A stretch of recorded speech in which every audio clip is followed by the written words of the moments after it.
Well, well, well. Another year, another commentary. Hello, I am Carrie Shawcross. I am, in general, I am the showrunner. On this episode, I'm the director and one of the co-writers. And hi, folks. My name is Miles Luna, joining you on this episode. I am one of the co-writers on Rwby Volume 7, and I also voice a little noodle boy named Jean Arc. I forgot this was Volume 7 for a second. Yeah. Hey, bud. Yeah, we're in a different time right now. Let's talk about that right off the bat. It is April 2020. Yeah. And in 30 years from now, that may not mean anything to you. Hopefully it doesn't, actually. But to now, we are in quarantine. We're in the middle of quarantine. We are working from home as a company, largely as a nation. Thanks to this little thing called COVID-19. As a people. Mm-hmm. So yeah, this commentary is going to be a little unique. We're not in the same room. I've been lying to them. I'm not even in the same state anymore. Yeah, I miss your musk, Carrie. Yeah. I'll send you a bottle. Thank you. I think I have to get a permit, though. Oh, Lord. So, yeah, one of the main reasons I mentioned that is I'm sure that there are going to be portions of this that might not be the best audio quality you've ever heard on a commentary. I'm sorry, but I hope that, having the commentary makes up for that, because it was basically our options were don't have the commentary or have maybe subpar audio. So thank you in advance for bearing with us. We just couldn't imagine not doing this on the disc. Yeah. But now let's talk about Rwby. Let's talk about this other world that isn't ours and is way cooler. This dystopia. And not the current one we're in. We finally made it to Atlas after so many years of praying that people weren't going to figure out that it's a floating city in the sky. And praying that the show would still be around long enough for us to get to Atlas. Holy cow. This season picks up immediately where Volume 6 left off, partly because a large portion of this episode was originally intended to be in Volume 6. Yeah, we honestly at this point I don't even remember. I mean, why. I I remember it being a story thing that it just felt a little bit better. Yeah, because part of us thought it would be cool to end on this note of originally Volume 6 was going to end with Penny. That's right. Being revealed, dealing with the Grimm, and ending on salutations. The ultimate cliffhanger. Yeah, hype cliffhanger that would hopefully be on a good note. And we ended up going with the more menacing approach to Atlas, and leaving it on a note of uncertainty. Unfortunately, that ended up that beat was always in Volume 6, and right. Fortunately, it ended. We realized that we had a natural end point in that moment, and we could save the rest. And I mean, honestly, everything in this episode up until that Penny moment is pretty similar to what it was. When it was going to be in Volume 6. I think we tweaked a couple things, but it was pretty similar. I did a pass of this, and then you came in, prettied up, and we added in the cool fight sequence. And yeah, basically, I think I did the back half, right? Yeah, and you brought in the Aesops, which is so fun. I forgot. I tried not to swear on Rwby commentary. I almost did it. I almost dropped a bad one. Oh, you almost did it. We said it's okay. Can we talk a little bit about... I would love to talk a bit about Mantle and Atlas. Yeah, I will say that was the production reason. Sorry. That's right. That's right. But I don't want to say that is certainly not what caused us to do it. It was better for the story. We also knew that it would give us the time to do justice to Mantle and Atlas. Yeah, we didn't want to rush it. Yeah. So that was a big. Sorry, I just want to jump in with that. No, yeah. Because we always kind of imagined Mantle being a little more Blade Runner, function over fashion, very utilitarian-looking future city. And then Atlas, the city in the clouds, looks like it was made by Apple. It's very sleek, it's very pretty, it's very pristine. Both futuristic-looking cities, but two different flavors of it. And two flavors that we both think are cool and fun. One kind of had the technology faceted onto it, while the other had it built around it. Yeah. And in general, too, a lot of inspiration came from... I'm sure we talked about this somewhere else. I don't remember now, but when we were kind of thinking of the four kingdoms, we kind of in our heads kind of were comparing them to other parts of our world, and Atlas and Mantle were always kind of the Americas to us, or Yeah. America in general. Yeah. Just two different versions of it. Oh, I have to talk about this. Please do. So these were these two characters that we had in the script because we wanted to have the faces of Mantle. The one speaking right now is directly based off of Joel Mann, our animation director, and the other is Dustin Matthews, one of the episode directors, and who's formerly one of the lead animators. Just because we just want to sneak them in here, and it was kind of like a fun. Honestly, the whole thing started because we named the character that was talking mainly through that. We named him Drunk Man, and anytime Joel hears the word man, he turns into a pun of his name. So then I changed in the script to Joel Man with two N's, like he spells his last name, and then it just kind of went from there. But we all affectionately called Dustin characters Grape Coon, is what Aaron Wynn dubbed him. And finally, we meet Pietro Polendina. It's been so long. This is the second time you've all seen him. Can you guess where the first one happened? No. Oh, it was in volume 3. You saw his hand do the Arthur Aardvark anime clench. Yeah, we wanted to see the effects of Penny's death around the world, and we got in just a little bit of his arm. It's been a while since then, and now we finally get to see him. He's so wholesome. Pietro is a really fun character because we didn't want to necessarily, like, the whole kind of kooky doctor character is one that gets done a lot because it's a really fun character. And the thing that we tried to play with, like, around the time we were writing this, Genlock had come out, I think, if I'm getting my timeline right, and Dr. Weller is another kind of kooky sort of scientist character that we didn't want him to be too close to, so we sort of treated Pietro kind of like a big kid, and we really got into that with, he's very forgetful, he has his little pet projects like the shoes that make you dance, like someone who we could imagine, like Penny, who's very naive and wholesome and playful, where she would get a lot of her sort of attitude from. Yeah, I like that it has this extra justification for Penny. It's not just that Penny is, technically only like 3 years old, or however it is. Please don't quote me on that. But it's also based on his personality. Yeah. I also love our old characters being buds. Oh yeah. I don't know. We keep collecting old characters, and I kind of love it. And I kind of want to do a show that's just about old characters.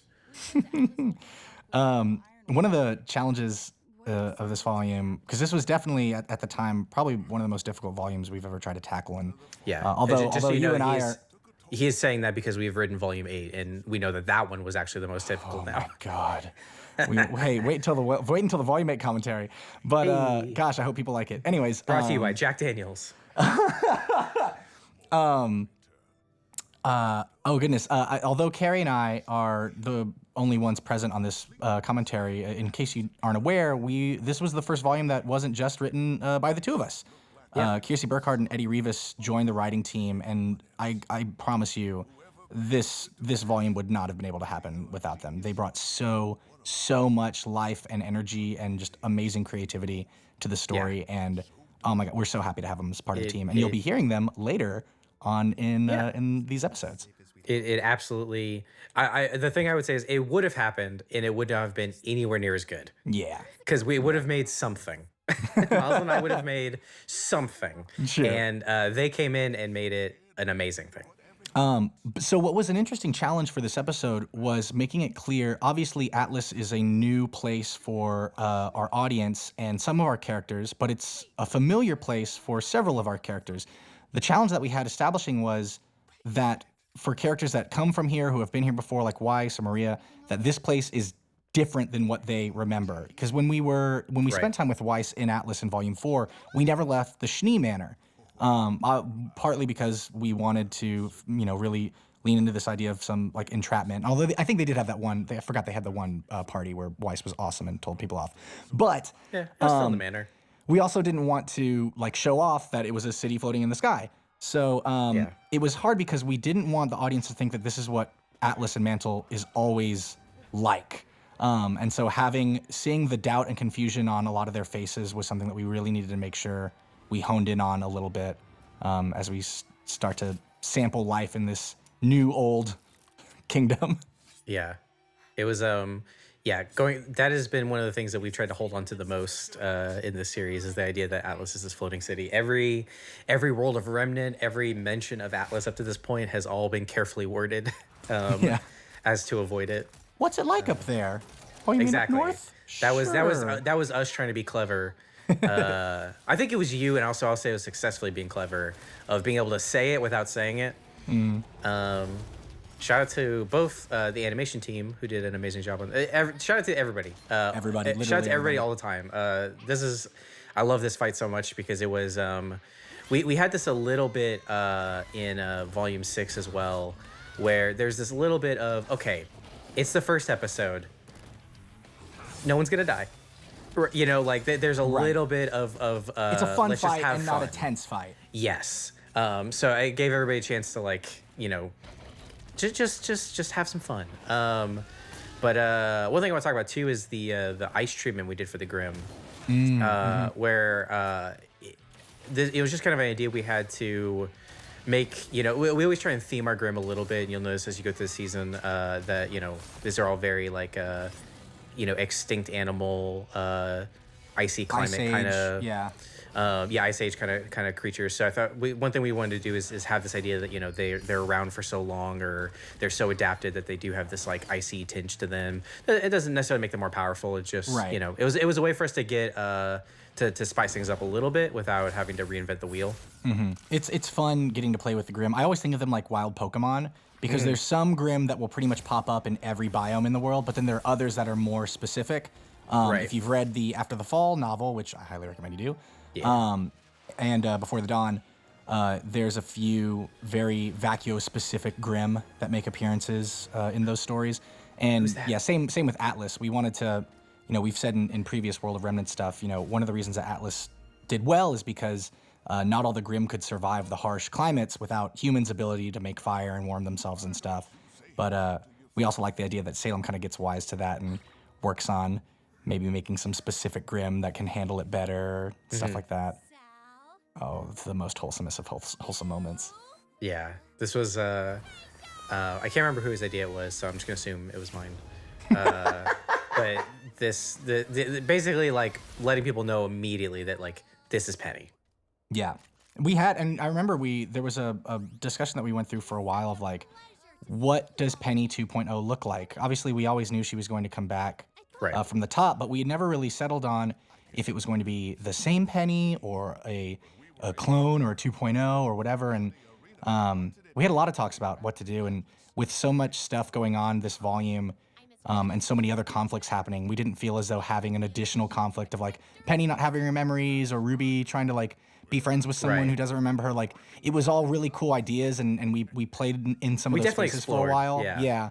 But ultimately, with the amount of stuff that needed to happen in this volume, which was already just busting at the seams with ideas and plot points and stuff, we felt like we wouldn't have been able to do it in a way that felt good, that you know Yeah. didn't feel rushed or something. I also, you know, one thing I think about is just like I like that we were at least hopefully able to give the audience an immediate, you know, satisfaction feeling. Yeah, yeah. We didn't bring her back to then make you wait to feel like she came back again.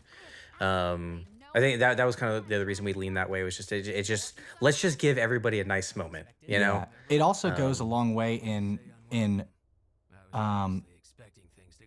the impression that Atlas gives off. Obviously, the immediate one is, ooh, this is scary. This is hyper-militarized. This doesn't look normal. Ironwood seems off. Winter seems to be sided with him. But then you introduce Penny, and Penny seems Right. fine, and Penny seems happy for them to be here. Then now we have the Aesops who seem pretty, you know, excited to do some stuff. They seem like cool dudes, but they're clearly working against our antagonists or our protagonists right now. The level of trust and comfort in the Kingdom of Atlas, as well as Ironwood and the people who work for him, was a constant sort of balancing act throughout this volume. Yeah. To lead towards an eventual tipping point. That every step of the way we're asking ourselves, okay, how does Atlas/Ironwood feel right now? Are we feeling good about them? Does it seem too obvious that Ironwood is going to go bad, or does it seem like it would be completely out of the blue for him to go bad at this point? Like constant balancing throughout almost every episode. It was definitely we do this every season, every episode, but it was one of the we did so much to just try and map out what do we want the audience to feel right now. We know they're gonna feel this way. They're gonna come in with these doubts. Let's give them something to feel good about. Let's get something to still keep that kind of on their toes. Yeah, I'm really happy with this episode. I think it was a great start to what's gonna be, I think, a really great season. Yeah. Of course, they're in jail though, so uh-oh.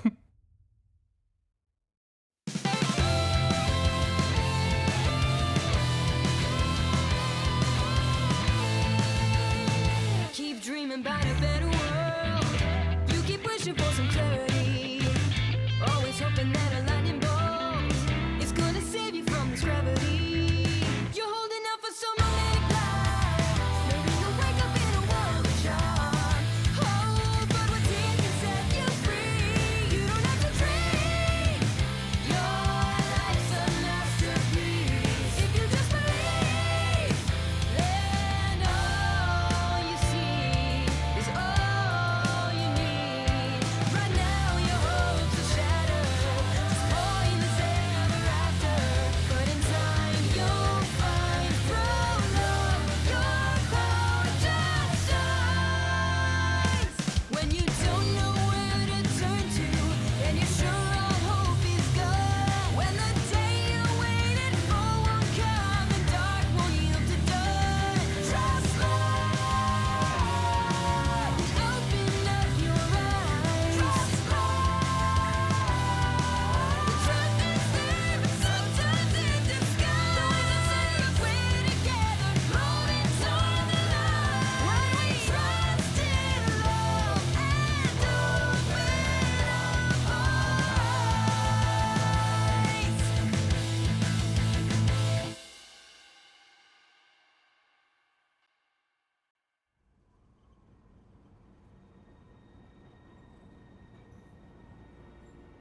Hi, welcome to the Chapter 2 commentary. My name is Connor Pickens. I'm the director of this episode. I am Kiersey Burkhart, and I am the writer on this episode. And I'm Carrie Shawcross, and I'm just here, just hanging out, the showrunner. This is actually I hadn't thought about this in a little bit, but this is kind of a big episode for both of y'all.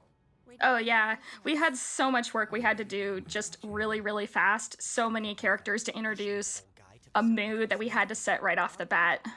Well, I mean, I was just gonna say, I mean, Kiersey, this is the first episode you wrote, and Connor, this is the first episode you directed all on your own. Yeah, that's Right? That's very true. Yeah, because Volume 6, Carrie, you and I co-directed, but it was always split like per episode. Like Yeah. I just did like scenes here, scenes there. But this was my first solo venture, and it was fun. Yeah, y'all did have a lot, but you did it very well. It was a big you. vote of confidence to get this episode where a lot of big moments had to happen right at the beginning of this volume. Yeah, like Forrest. Forests are most invaluable character of the season. Fan favorite in a way I did not anticipate. I think Probably Fan none of us favorite did. and voice actor Eric Bador's favorite. Yeah. I want to talk about casting for a second. So what happened was there was a period of time where a lot of us went out to see baseball games at Round Rock, Round Rock Express team. And When we were allowed to. this was pre-quarantine when Yeah. people were allowed to see each other face to face. And everybody liked yelling at the players, but Eric is like the loudest human being I've ever met. And so when we got to Rwby and there was a character who was just like yelling the whole time, I was like, I think I know somebody who might fit the bill. And he was great. It worked Well, out great. delivery was perfect too, because he just mowed through like so much exposition so quickly and made it actually interesting and funny. It was perfect. I mean, I definitely, this is, kudos to both of you. This is one of those episodes where there were a couple, I think something that was starting to approach like an exposition dump. Yeah. But it didn't, it was, they still remained, interesting just on the conversational level, and like a good pace of that tied with all the information we need to get out. That like at no point, during this episode I was like, oh, okay, I get it. Like they're at the school. I was like, no, okay, oh, like this new area of the school. Oh, we're meeting these new characters finally. Like it had a great balance all throughout. Oh yeah, there's a lot of good like candy in this episode. Seeing Atlas for the first time, it's like the music swells and you're like, oh wow, this is phenomenal. I like that Yeah. phrase. A lot of Which candy. one? Candy. Candy. Yeah. Forrest, Yeah. he's candy. A lot of map paintings in this episode too for those early Atlas ones. Yeah, Right. yeah. The one where they're like cresting the rim of Atlas was a particularly big one for us. Yeah. Trying to nail down the speed of that. Can't remember who from the art team did that one, but the whole team did great work throughout the season. Yeah, it was something we wanted to work on more to let us get some more like kind of one-off sets or one-off angles that Yeah. weren't it's not worth the investment of modeling in 3D because we might only see it one or two times, but we could paint it at a less time involved and have it look just as good.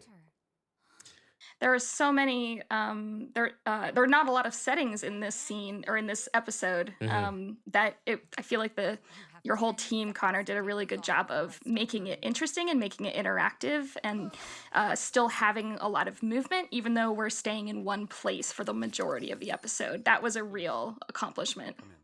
Yeah, thank you. Yeah, this was kind of fun too because you're seeing the characters experience these sets for the first time too, so they kind of look around a lot and take it in. That shot we just did of Rwby like looking up to the ceiling is kind of cool. Like we just recorded the chapter 12 commentary recently where there's a big fight up in that area, so it's kind of nice to See it before it becomes a war zone. yeah. You've ruined our out of order magic. It's fine. I've let it slip a couple times earlier. I was like, we just talked about, we're going to talk about. Yeah, these things are supposed to be timeless. I forgot. Yeah, that's fine. Oh, it's also Carrie's birthday today. Can we talk about that? Oh, Yes. man. Don't need to do that. Let's not do that. Well, it's the perfect day for the hug episode. Yeah. There's just like for- so many great hugs in this episode, and I'm so glad that you guys let me put that in. Of course. Everybody watching this commentary, just take a moment and wish Carrie a happy birthday. No. Thank you. I'm just going to sometime whenever this disc comes out, I'm just going to get a bunch of tweets. Just Tweets, what's yeah. going on? Yeah. And, to Kiersey, to kind of what you were saying before is I think a lot of this episode was kind of this balance of keeping things fresh and efficiency. I think that there's a lot of times when we're figuring out blocking from a directorial standpoint, even from writing standpoint. We want to keep things as simple as we can, right? We don't want it to be boring, but at the same time, the less moving around, the less complicated animations are, and so there's some areas that we can instead of working on the walk cycle, we can focus on the facial performance. But this episode I think is just a testament to that balance of cool, Iron was sitting down for a little bit, now he's standing up for a little bit. It seems like a really small, almost insignificant thing to just say oh, he stands up, but it really does change the tone of the scene.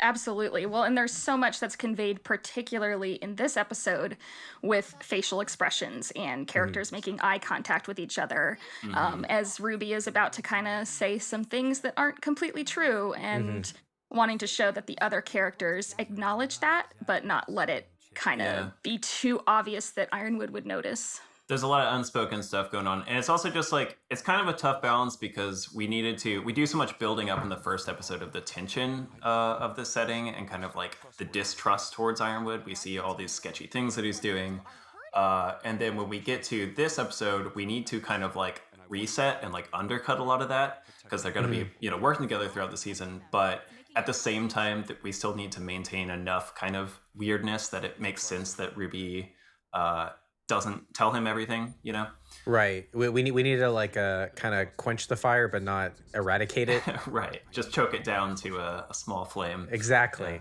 Yes. There's also another great, great thing across the board was having the office kind of shift. I think allowed for one, it just looks cool. Get some cool Tony Stark Iron Man stuff going on. But again, it's another way that we can stay in this room and not have it be just staying in this room. Amity Coliseum, where the vital Right, and put the plan front and center without somebody having to just, I mean, they're still going to say what the plan is, but having it visually there also makes it a lot easier for the viewer to grasp exactly what the plan is. I really love what the lighting team did with we try to do more directional or like environment specific lighting, and this one turned out really great, I thought. This is such a great moment just from a story perspective, how, like you were saying earlier, Connor, the tension was built up so much at the end of the last episode, and then this episode is suddenly this huge like exhale when you go, oh wow, okay, actually we're all on the same side, and wow, Ironwood has this huge, really amazing plan. This is not at all what we expected here. It's such a great reversal.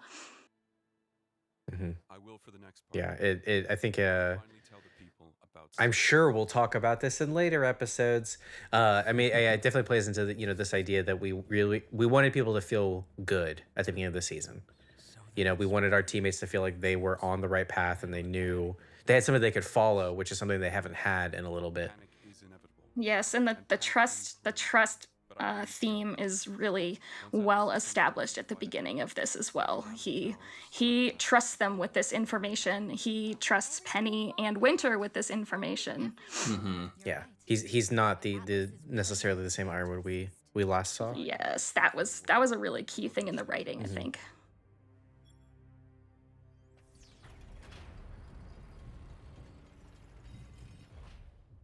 Spent his whole life And I like that. keeping this secret. It's something that we get to explore later in the season. It's honestly something. It's on my list of things I wish we could explore even more. But the Crow Ironwood relationship is super interesting to me, and seeing especially the moment coming up when they kind of have their hug, which I think Connor you originally suggested like maybe Crow's like hand slipping lower. Is that? Am I remembering that really right? pushed hard for that, and you were for some reason against it. I don't know. It's just so nice like to see Ironwood. I was also proposing Ironwood propose to Oscar. Yeah. It's okay, the all I memers could went there think. anyway. Yeah. This moment coming up is, you mentioned it earlier, Kiersey, but this is like where the kind of these really just like eyes meeting across a room like tell so much, like this beat here, that was actually something Joel pitched, that little Oscar insert. I remember when we were that. in animation. There's so much subtlety in the character interaction, the unspoken character interaction in this episode. Like, just the animation team paid really careful attention, you can tell. It's in Connor. You either back me up or I guess disagree with me on this too. But like, sometimes I feel like the subtle stuff is a lot of times the harder stuff to get across. Just because it's hard to make sure that the audience is looking where you want them to. So it's like, in that Rwby shot a minute ago of Blake and Yang, it's like we're able to use a rack focus on that one. But it's like, yeah, how often do you do something like that versus the cutting to Oscar? It's all there's a lot of times in the edit where we kind of have to pretend like, okay, don't look at how it's unfolding, just listen to the conversation. Is that too long of a pause? Should somebody have jumped in at this point? After what happened with I love this beat here of him giving the relic back, because that's kind of like the biggest symbol of trust that he makes. Like, he kind of explains the plan, and it makes sense that, like, in that context, he's still withholding the relic. It makes sense that Rwby is like not totally trusting him, but then he, gives it back to them to hang on to, calls them to this sort of ideal, and we see them kind of like, at least for now, decide to go along with this. You can plan. see her kind of wondering, like, "Oh, he's really putting his trust in me. Did I make the right Right. choice Right, back then?" but it's too late almost. It's too at that late. Point, It adds to that guilt. good, because getting the Amity Tower ready to launch won't be easy. I'm also this is something that we decided kind of earlier in the writing process, but I'm so glad we got Amity back involved. That wasn't like a for sure thing at the beginning, but it feels super right in hindsight. Thematically, I think he's Ironwood is finally putting his eyes on bringing the world back together again, and yes, here we are. I love this second introduction of the Aesops after the first way that we met fishing pole guy in the last episode, and now we get to Yeah. see them as real people who Right. have a sense of humor and playfulness. ask us some questions first. Answer for the week. But we're all on the same team now. Yeah, this is some kind of opportunity to show off some of their the flip sides of them, get his dog tail wagging. I think you both did a great job of, we obviously, episode only has so much time in it, and every character gets one little moment in that tells you not everything, but it really gives you a good idea of who their character is. We kind of plant the seed here of Harriet's competitiveness, for example. Yeah, and then of course get back to cute Penny. Yeah. Perfect. Oh, here it is. I just was really pleased by how popular this moment was. It's like these two guys haven't seen each other. I know it's like these two guys haven't seen each other in a long time, and they have a lot of history together. And not all of it's great. Right. They definitely butted heads in the past. I love Crow's like, oh gosh, you big baby. Big softy. Oh, I gotta talk about this next little bit. Yeah. So there's a cereal boy in the background. Oh, cereal of that boy. Shot. Had to fight really hard to get him in, but I'm glad we did. We just want to make these halls feel like not totally empty, remind people that this is a school and there's students. Yeah. Where there are other students without having to show loads of other students. Yeah. A lot of these were matte paintings as well. Yeah, the background of, the like dormitory behind there Penny is- there, is- like, yeah. That's Matt. That line, just like Beacon again. Yeah, it's like, Penny. Oh, Penny. Did you forget like one kind of bad part or like 18 bad parts? It's so in line with her character though. She's like, I don't remember the part where I died. I had a lot of fun, And then we get our cool villain reveal. Leggy boy. Oh, Daddy Longlegs. This was an interesting scene because we were trying to make, he's controlling the traffic signals. We were trying to not make it too obvious. So we show it like a different way each time. You can tell in this one, you just see the glow on his umbrella change from yellow to purple when he does it. Yeah. Yeah, we wanted to kind of this build of man, things are really working out for Watts, huh? Oh no, he's making them work out for himself. Right. Right. This Until the very end. I love that. That's when you're like, oh wait. Yeah. It should be. I helped write. This episode really has everything in it. Like I'm does. really lucky that I got to work on this one because we get our swell of hope, all our characters back together, lots of hugs, and Tyrion murdering. Yeah. Man, if Tyrion does anything to Force, I'm gonna be really upset. Yeah, Eric is gonna be too. Yeah, have I mentioned I haven't seen chapter 3 ever?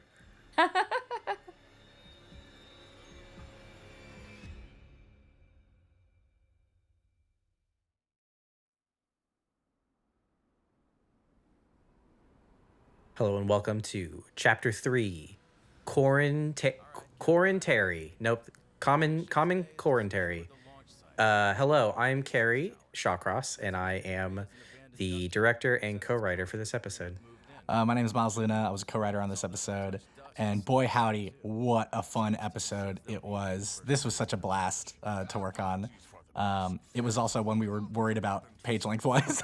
Oh, yeah, it actually turned out amazing for that. This was one of those situations where I had to be like, hey, I swear to God, this is the page count, but like all of this description is being hyper specific, but this whole page will take 5 seconds. Like it was one of those, which like sometimes you can't trust us when we say it, but this time you could. Hey, Final Draft, can we talk for a second? Hey, Final Draft, hey, what's your deal, dog? Hey, Final Draft, why is it that if I delete half of a page, you only move everything back up like a fifth of a page? Or like an eighth of a page? What's up with that? Hey, so here's the shopping montage. Okay. Okay, so we a big part of the lead up to this season, we always like to have something to hype up. And one of the big things that was exciting for us that we thought would be exciting for fans is showing off the new outfits. Yeah. And then I don't know where we saw it on the subreddit, on Tumblr, but everyone was positive I there saw was it, going to be a Miles. shopping montage this season. And I do not know where people think they got that like fact from. Yeah, I mean, it's one thing if like I can see the kind of thing where maybe like a voice actor actress said like, oh, they would love to see this, and then somebody like telephone gamed it to it's gonna happen, but like people were sure that there was gonna be one. Even after And- this episode, people were like, huh, I really thought they were going to get the new outfits in the shopping montage, but I guess we'll see what they buy later. I was like, It's what? like, no. But man, this yeah. was such a cool moment. It was again, I'm just going back to I can't remember whose idea it was. So this time I'll say it was yours. But yeah, doing this callback to their landing strategies, and seeing like using that as A, just cool action, but B, how far they've come. And I think this was something we kind of talk about.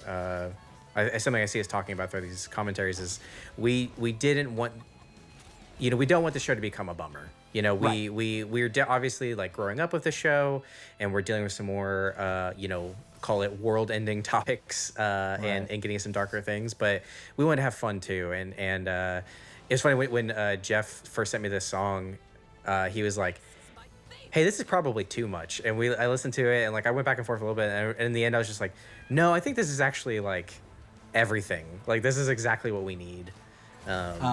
God, it was so funny too. We all thought everyone was gonna love Jean's hair, and then people immediately hated it, which is like very it. par for the course for Jean's life experiences. Yeah. I know I some people came around to it. I understand what they're saying. So funny. I think it's nice. Big change. It was a big thing Oh. for you. I think you wanted to see him grow up.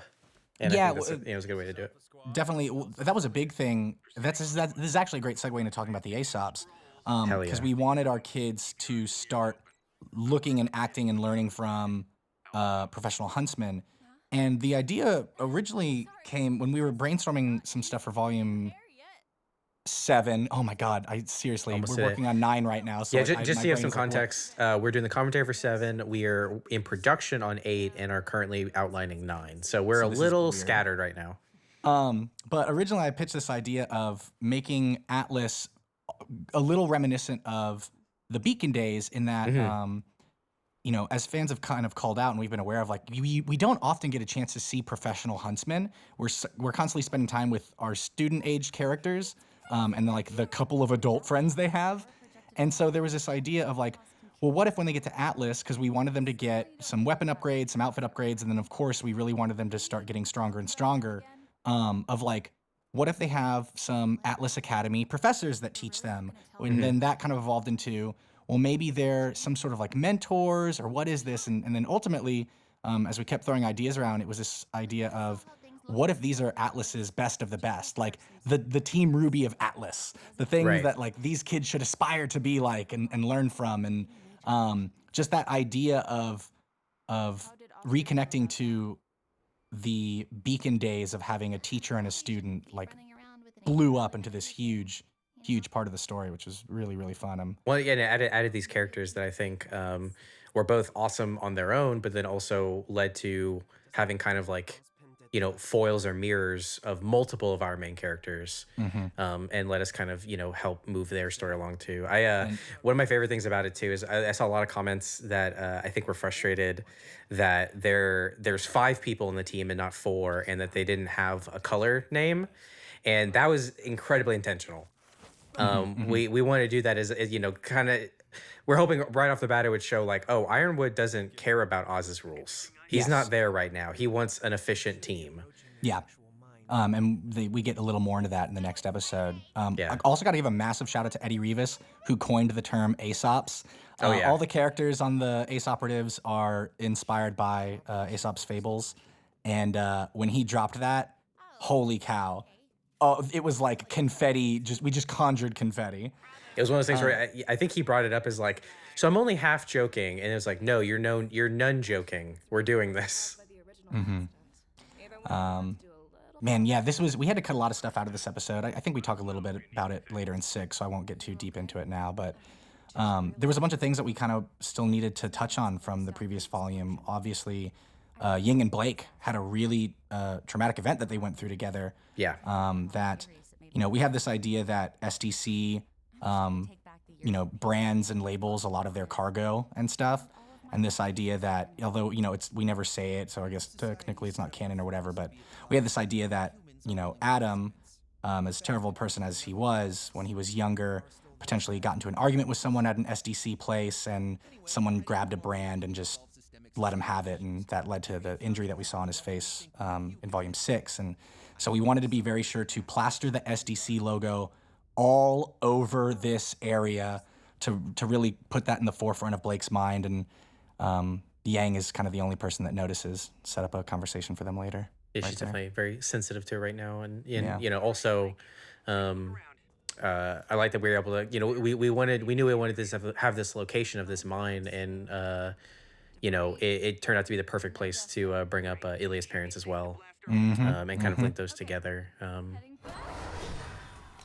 It was He's really back. fun getting to bring the Geist back out was super Yeah. cool because the Geist has always been one of my favorite Grimm and you know the forms that it can turn into. And then also the introduction of a new type of Grimm, the Sentinels. These guys were super fun. We wanted to think of a type of Grimm that you know can stay underground, not really have to deal with the cold environments. It's also fun as we continue to develop new Grimm. We like giving them like special attributes and stuff. They had this gross acidy spit. I felt so bad after the animation got assigned out to everybody. Found out John Yang, one of the animators who worked on this fight, is like super not into bugs. Oh no. He powered through it, and he ended up being totally fine. But I was like, oh no, I don't want to do that. There was another thing. This fight used to go on a hair longer, where we introduced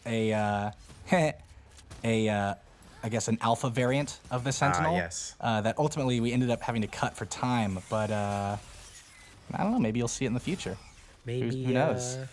You know, maybe a little later. One other thing in here too is, you know, we along with the new outfits, we want to give all the characters a little bit of an upgrade. So, you know, some are bigger than others, and some are more support, some are more attack. I don't think Weiss's changes at all. Well, she doesn't need to, because her Yeah, no, we she's actually natural. had this conversation, and it was basically Yeah. well, Weiss's was perfect already, so she's good. You know, maybe she got like a higher grain dust. Nah, she didn't. It's fine. So. Ren's was one that we were really excited about. Not just the Yeah. grappling, but also his projectile attacks have always just kind of felt like pea shooters. It's one of those Yeah. things where it's like it feels more like suppressing fire than it's actually doing damage. So giving him the ability to switch to these like heavy rounds, it feels so good. God, I always feel like Ren just has like the best upgrades. Yeah. Also, shout out to his father's dagger on his arm. I love that little touch. Sup, Sonic? This was also, I think, the episode where we kind of reestablished, like, because in the early years, we never did a super great job of world building. Like, Yeah. we were figuring out how to tell stories while we were telling stories. We had it figured out, but we did not do a good job of Yeah. communicating that, Oh God, we did such a bad job. which has turned yeah. into people saying that we've retconned things, and it's just like, I can't even be mad because I'm sure that is what it looks like, but it's just I'm just sitting here on my side of the computer being like, no, we just did a bad job early, but that doesn't mean it was a bad job in total. This idea of there kind of being like, there are some types of semblances, like Harriet Witness is like, oh, I've Right. seen different types of speed semblances, and yours is different. Oh, I love this moment. So, Crow and Clover were a super interesting couple of characters that we had this volume. For a while, Crow has been this loner, too cool for school, Shadow the Hedgehog guy he best works alone. And we wanted to try and start breaking him of that and really getting him to interact with people that aren't his nieces and their friends. Right. And, I think and Volume 6 is a good step in kind of curbing his alcoholism, or try, you know, the start of that road. Right. And so Clover, where he came in, it goes back to what we talked about in the first episode of really working to try and paint Atlas in a myriad of colors. Like Ironwood seems a little untrustworthy, but then you have people like Penny and Winter who are on his side, and then you have this dude Clover who, even though he took them down in the first episode, is a total bro, and he's super nice. Like we constantly refer to him as Captain America. He's like got cheesy one-liners, will always look to make like luck or fortune puns. Like he's an absolute goober. The way we talked with the voice actor and a lot of the animators and storyboard artists working with him was just that, like, he constantly feels like he is in an action movie because things just go right for him. So he doesn't need to look where he's about to jump. So he can do these like things to kind of like boost morale and get people, you know, excited for him. It ultimately leads to someone who becomes too self-reliant on their semblance, and then that can lead to there's a difference between confidence and arrogance, and he rides that line a lot, and in the end, I think ultimately gets a little too arrogant and overconfident in the idea that things will just go his way. But Yeah, and at the start, Okay, go sorry. ahead. No, you're good. Oh my gosh, everybody's got a taste of every Zoom call that we're in Yep. nowadays. But this idea that we have this person that is the kind of person Crow always wanted to be, the kind of person that everybody can rely on, always wants him around, things work out when he's there. And so at the beginning of their friendship, we had this idea that, like, at first, Crow doesn't really like Crow doesn't really like Clover and finds him kind of like irritating, rolls his eyes at him, doesn't want to Show-offy. admit. Yeah, like we have the moment where he trips after talking about how he works better alone, and Clover catches him and immediately disproves Crow's point, Right. and is like, "See, it's better to work with people," and but ultimately, like the journey that they go on is Crow goes from kind of hating him to being envious of him to then ultimately trusting him and befriending him, only to have a tragic ending thanks to Tyrion, high emotions, and a lot of chaos. This is your friendly reminder to please always watch the season before you watch the commentary. Yeah. This was actually something we had a conversation about, where for a while myself and maybe a couple of the other writers weren't sure about this idea of Team Rwby not being involved in this big boss fight, but you were really adamant about just kind of letting them stand in awe and watching it. And I was worried that it wasn't going to work out, but in the end, I absolutely love it. We show off just how effective these guys are together. They don't need Team Ruby's help. They got this. That's kind of I this wanted last to. moment. Obviously, I think there's merit to every idea, and I'm not. It's not that this is like 100% right, or anything, but I really wanted to. I feel like we had a limited time to make sure the audience knew that the Aesops were worth everything that we were, saying that they were, and it's always great to see the kids kick ass, but this was this kind of needed to be their moment to shine, the Aesops. Yeah, yeah. Yeah. It also it serves as a starting point in terms of like skill check. At the beginning of the volume, our kids are in awe at the skill of the Aesops, and by the end of it, after everything they've been through, the training they've done together, the missions they've been on, they are able to hold their own against the Aesops, and that it's always kind of nice to show a starting point and ending point, the differences between the two. I think as And well. the best character in the show. Oh, yeah. Sorry. Please go ahead. I know. I love everything Eric did for social for his character. Shout out to Eric Bador. Yeah, I feel like that kind of plays in the conversation we had in chapter 1 as well, of just like wanting to find this flow, and we really wanted it. I felt it was so clear that Atlas was going to be this like harder arc for everybody, that we wanted these first episodes to really make you feel like, okay, maybe things are going to work out okay. Hey, And then, speaking of which, spoiler alert, people. If things are going really well by the end of Act 2, Act 3 is going to be a bummer. yeah. Anyways, Force is still alive.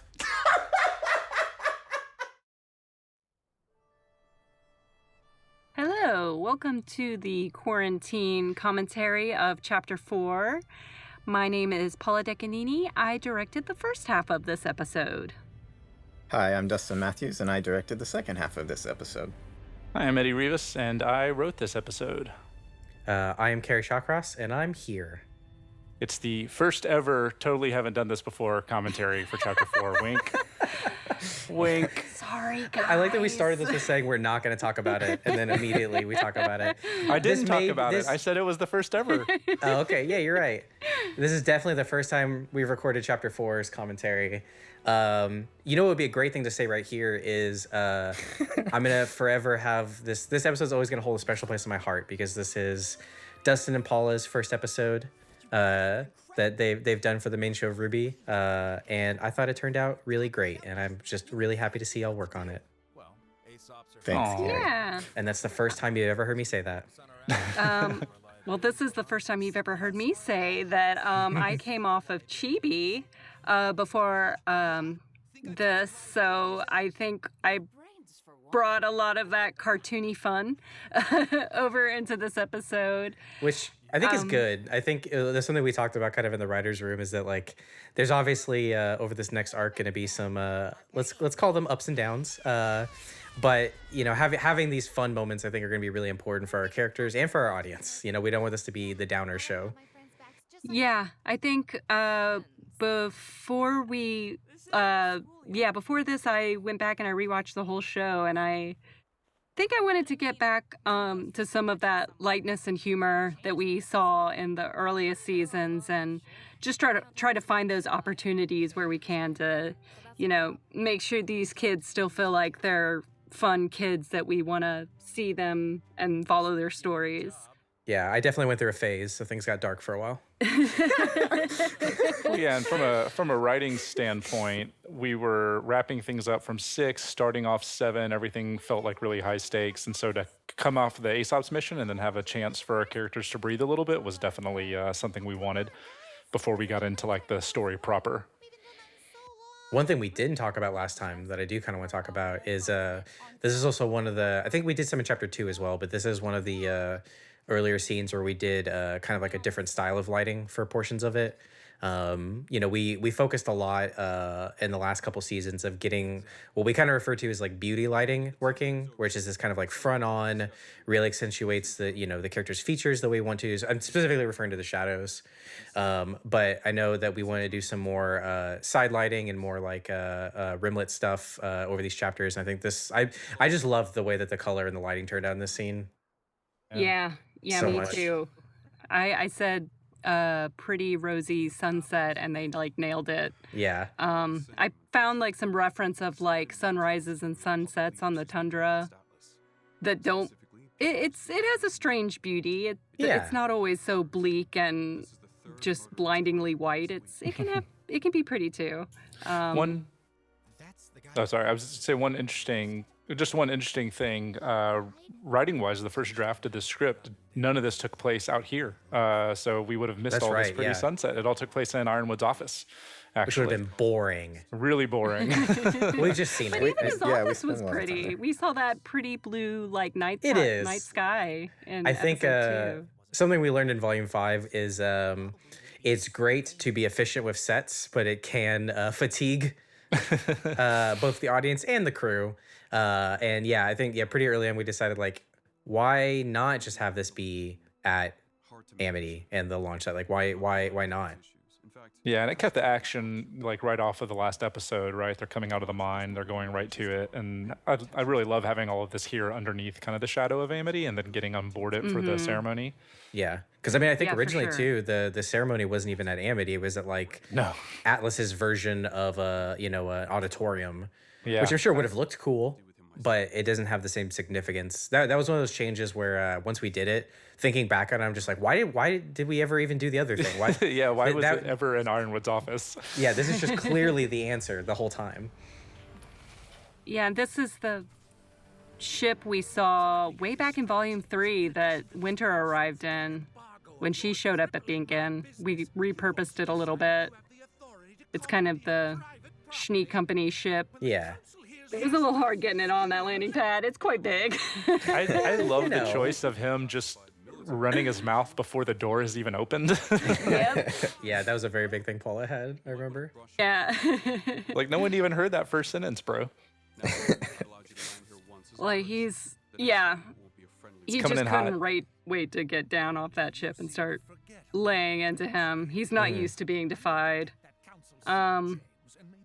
Yeah, I think we've all kind of talked about how much we love the Schnee family drama. Mm-hmm. Oh, yeah. That was a big part in how I kind of was trying to decide who would get which part of the episode. I thought, Paul, you were going to be perfect for this. Yeah, nailed it. I love Sassy Wise. I think she feels like she's beyond all of this stuff that her dad tries to throw at her. And then he talks about her mom, and oh no, she's not beyond any of it still. He can still cut to her pretty deep. But this time, she's got her friends. Yeah, Her exactly. family, her Vin Diesel family. I know I've told you this before, Paula, but like this moment, like I have a few moments that like get me teary in the season, and like this moment of like her teammates like consoling her and the surprised look on her face and the little music note that hits, like always get me. Yeah, I think I really like early on decided I like this idea that Blake, like with all the kids kind of, I don't think they're seeing for the first time what it's been like for Wise, and like Ruby and Yang are kind of like, what? Dads talk to their daughters that way? But Blake was like, oh no, I've seen this before. Like she knows what abusive relationship looks like. So it was kind of important to me that Blake was the first one to kind of go take her hand and stand by her side, and have a nice Blake Wise moment.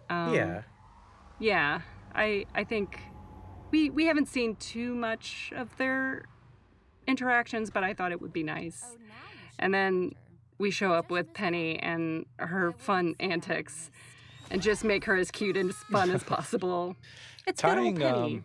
It happens this scene and a little bit in the next scene, but like something that we were really looking forward to from a writing standpoint was Penny and Winter's kind of storyline, like their kind of joint, almost like mirror kind of. Yeah, mirror destiny kind of thing. And like I've like really loved getting to lay down some of the foundation for that in this episode.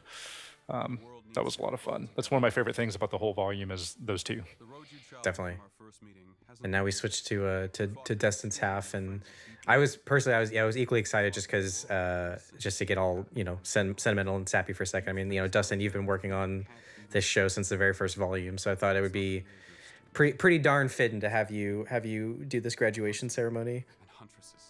Yeah, I was really excited about it. Like whenever I read the script, I knew that this was definitely a scene that I wanted to get to direct, just because it's like we've been with these kids this whole time and they're finally getting the thing. And then also the like in the scene, it's like it doesn't mean the same thing to them now, I think, but still just the fact that they're getting it, I think, and we've been on them with them that whole journey, I think makes it really cool and special for me to get to be my first scene that I got to direct as well. Yeah. I really love all the tension going on here with them knowing something that Ironwood doesn't know, and I like all the little significant looks that we get in here. Yeah, I thought it was a cool contrast you did, Dustin. Like there's, it's a very big scene in this grand auditorium, but so much of the acting is very subtle, and it's kind of like we were saying, maybe it doesn't mean to them as much, or it means something different now. It's like this should have been this much bigger moment, and it's this kind of like hollow, empty version of it in a way. Yeah, it's like you almost would have expected to see. If you were to picture this scene, back in Volume 1, like the stadium probably would have been full and it would have been this whole party. But it's like this is where we're at now. Yeah, the best they get is cake. Yeah, which is still good. They get the COVID-19 graduation ceremony. Topical. Goo. I love awkward Ironwood there. I loved it too. I wish that we would have made it like almost even more awkward. Which is funny too, because I remember us adding like more time to it. Like we already awkwarded it up once. He just doesn't know how to person very well. Yeah. I think that the note that we didn't get to do is that one of the lead animators, Ian, he had the idea of like after he walks off, like having him actually turn back a second time as if he was gonna, and then he just goes again. But we ended up not being able to do it. But I also just love how supportive Penny is as well. Like that he's like like historically very bad at ending speeches. Yeah. Also, giant Nora head is a great touch. Penny cutting the cake with her swords. I love that idea so much. I think I might be misremembering. You guys would know, but I don't know if that's in the script. I think the storyboard artist might have added that. Yeah, that definitely wasn't in the script. That wasn't. I remember being like super excited about it because I told Cassidy, I was like, yeah, let's do like these few like kind of fun moments with you, check in on each of them or whatever, and I told her just kind of have fun with it, and that was one of the ideas she pitched. So yeah, I really like it too. That's I think just like a good testament to kind of the process we have is we just kind of, I've said this I think a ton before, so I'm not going to say it a lot, but just we like to build as we go through the episode and through the different departments. One of the things about this scene is that it was like barely in the outline for this script for this episode, and it was one of those things that it was on our wish list if there was time and page count to get it in, and then there almost never is. Yeah, and it turned out that we had space for like a Crow and Rwby moment for them to connect, but then to also have a summer conversation to start to lay in, knowing we're going to get this summer mentioned by Salem in chapter 11. So I was really glad we were able to fit this in here because it was just part of the wish list and not one of the requirements for this episode. Yeah, I was excited to get to... Oh, sorry, Carrie. No, you go ahead. I was excited to get this moment between Crow and Rwby because it's kind of the first time we get to see them being so like familiar or like fatherly almost, like in that I remember coming to you and being like, hey, can he like put his arm around her and like like make it like a little cute moment between them? Would that be weird? And you're like, You "No, we should go just for it." opened up like a whole can of worms by saying fatherly. Oh god. It's fine. It's fine. That is because that is not the case. Yeah, no, I didn't. I forgot that was a whole. You're yeah. fine, dude. It's funny.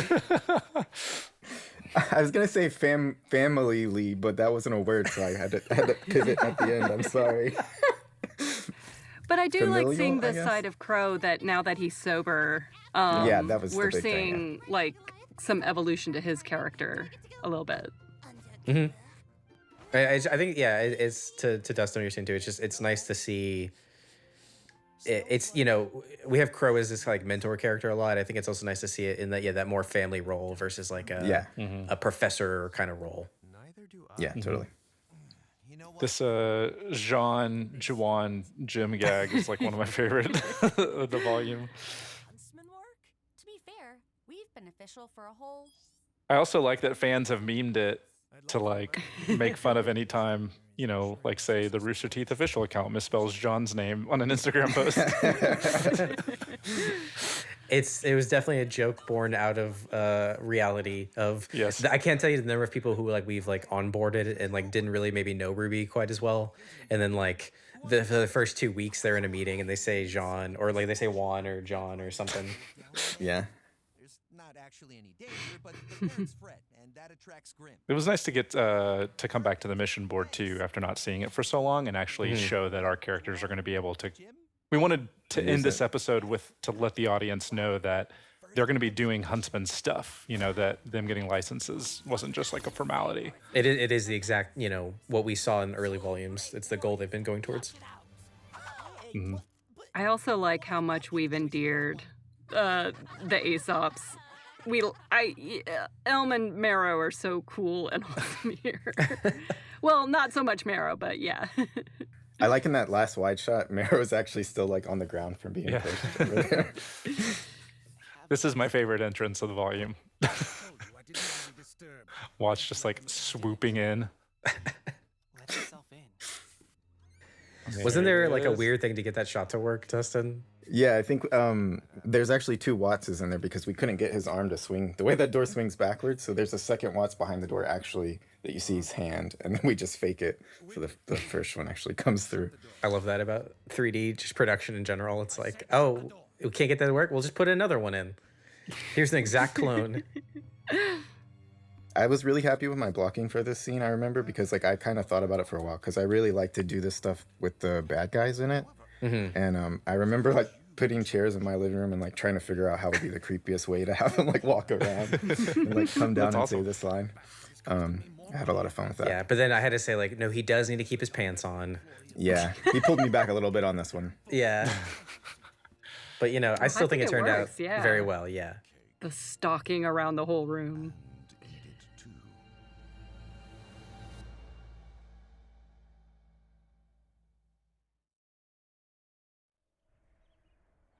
Hello. Welcome to the Rwby Volume 7, Chapter 5 commentary. My name is Connor Pickens. I'm the director of this episode. I'm Eddie Rivas. I am the writer of this episode. I'm Carrie Shawcross, and I brought orange slices. For me, not for y'all. Oh. No Capri Sun. Everybody loves a good montage. Yeah. And this is a good montage, to be clear. This was maybe one of my favorite sequences to work on for the whole season. It was a lot of fun. I think this is your best work, Connor. Oh, thank Absolutely. I think, and Eddie. Don't get me wrong. Well, it's weird. It's weird to think about, and we say this. It's like a million different times in different ways in the commentary, but like this, it's weird to think of a version of this episode where the montage wasn't planned for it. I remember when we were thinking about episodes 5 through 8 and really trying to break those out. We really wanted to have that like their huntsmen and huntresses in action, getting to go on many adventures. But then as we kind of started really getting closer to it, that there wasn't going to be time for those kinds of things, and it would feel like side work. So I love the way we're able to get it in here in this way. Yeah, it's it worked because it was kind of like the amount of time we had, but I also think that Sexy moms. Yeah, it brought an energy to this episode that I think is really great. And who knows? Maybe we'll be able to see some of those adventures at a later times. I also really like that there was I know that when the boards came in, Connor, there was some adjustment made to like the order of some of the things, and there was a couple of lines that you proposed being added by Clover that I thought worked really well to really hone in on the sequence too. Yeah, thank you. Yeah, I actually want to give a shout out to Jackie Kunstler, who's the editor for this episode, because she did a really great job with this montage. And she and I spent a lot of time together trying to get the flow down. And what it ended up being was there were just sequences that it felt like it went too long without hearing him, kind of weigh in on stuff. So we tried to pitch some stuff to keep it going. Yeah, and it's one of those, I'm very fortunate that we all, can work closely together and be collaborative, because, on the page it felt fine, Yeah. And sometimes it's hard to tell until you really get into it. That's not to say that it wouldn't have totally worked just exactly as it was on the page, but if we found a better version, let's do that, Let's always make it the best it can be. Mm-hmm. But it was really great working with you, Eddie, on this one, because you were always super, available and helpful to, you were ready to sit down and make changes, which was nice. Well, it was great because every idea everybody else had was better or made it better, So I was gonna say I was available too. No one talked to me. Kate was not available at all. No, I'm just kidding. You and I worked on this a good bit. We did, yeah. I liked your idea to have it be this kind of big, mostly one shot. Just again going with the energy. I felt like it immediately brought in Neon's energy. Yeah, I think this whole thing is only 3 shots, and this was animated by Melanie Stern and Vince Capludi, and oh god, somebody else did the 3rd shot. I can't remember who. Oh no, they're amazing. I love her new effect. Oh yeah, that was one. We talked about this, I think, in another part of the commentary, but that was definitely one of those. Hey, now that we have a lot more experienced people here and new tools, how do we make this effect even better? And they absolutely did a great job. First introduction of the rest of Team Funky. Also, totally gross, that spit valve moment. That was one of the things that Connor fought for. I was like, okay, sure. I was really, all the band nerds are going to love this. And then somebody told me when we were in animation, hey, that's not where the spit would come out. I was like, oh.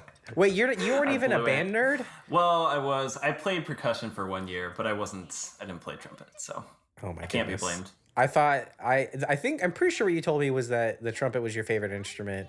And I knew everything about it. And you knew everything about it. It would mean a lot to you. So I feel lied to. Also, I feel like, can we name that AK that's been driving this whole time? Because I love him. We should just stick him in all kinds of different scenes, just kind of awkwardly performing some task.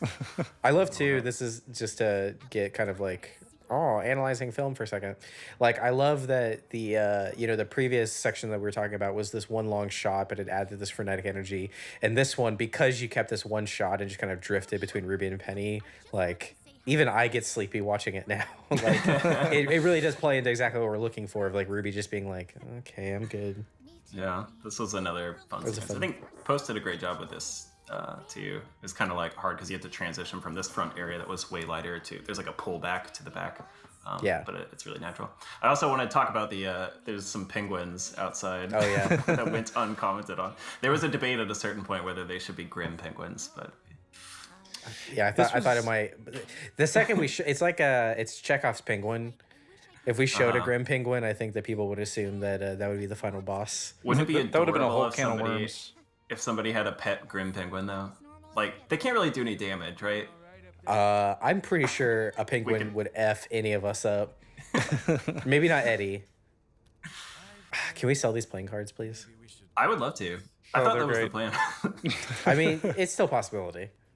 We definitely. It is pretty funny that dude would have his own little emblem on his own deck of playing cards. I like it. I think it plays into his Captain America. He feels if people can look up to me, then they'll feel good about themselves. He's putting himself out there. I like it. I really love having this beat of kind of Crow's rehabilitation, just kind of right in the middle of this episode, just to just that there's another huntsman that's like taking an interest in just like him as a person, and like because he's played this role as the mentor for so long. I just really liked having that in the middle of this episode here. Like, can be the mentee. Mm-hmm. Yeah, I don't know what it is. I think it's probably because they're in like the back of a convoy truck playing cards, but it feels like a straight out of a war movie almost. It reminded me of the vibe that I always wanted from it was that there's like a sequence in Final Fantasy VII in the original game where like you're riding in the back with Sephiroth, where Cloud is, and there's like a little, I don't know why, it just always had that vibe for me. That's funny. Oh, Penny. I feel like it's basically a requirement that we get in like a little bit of naive Penny. In every episode that she's Yeah. This adding this little Robin encounter was actually a late addition to the outline, if I recall. She really? was, yeah, she wasn't yeah. going to be introduced until chapter 6 at her rally.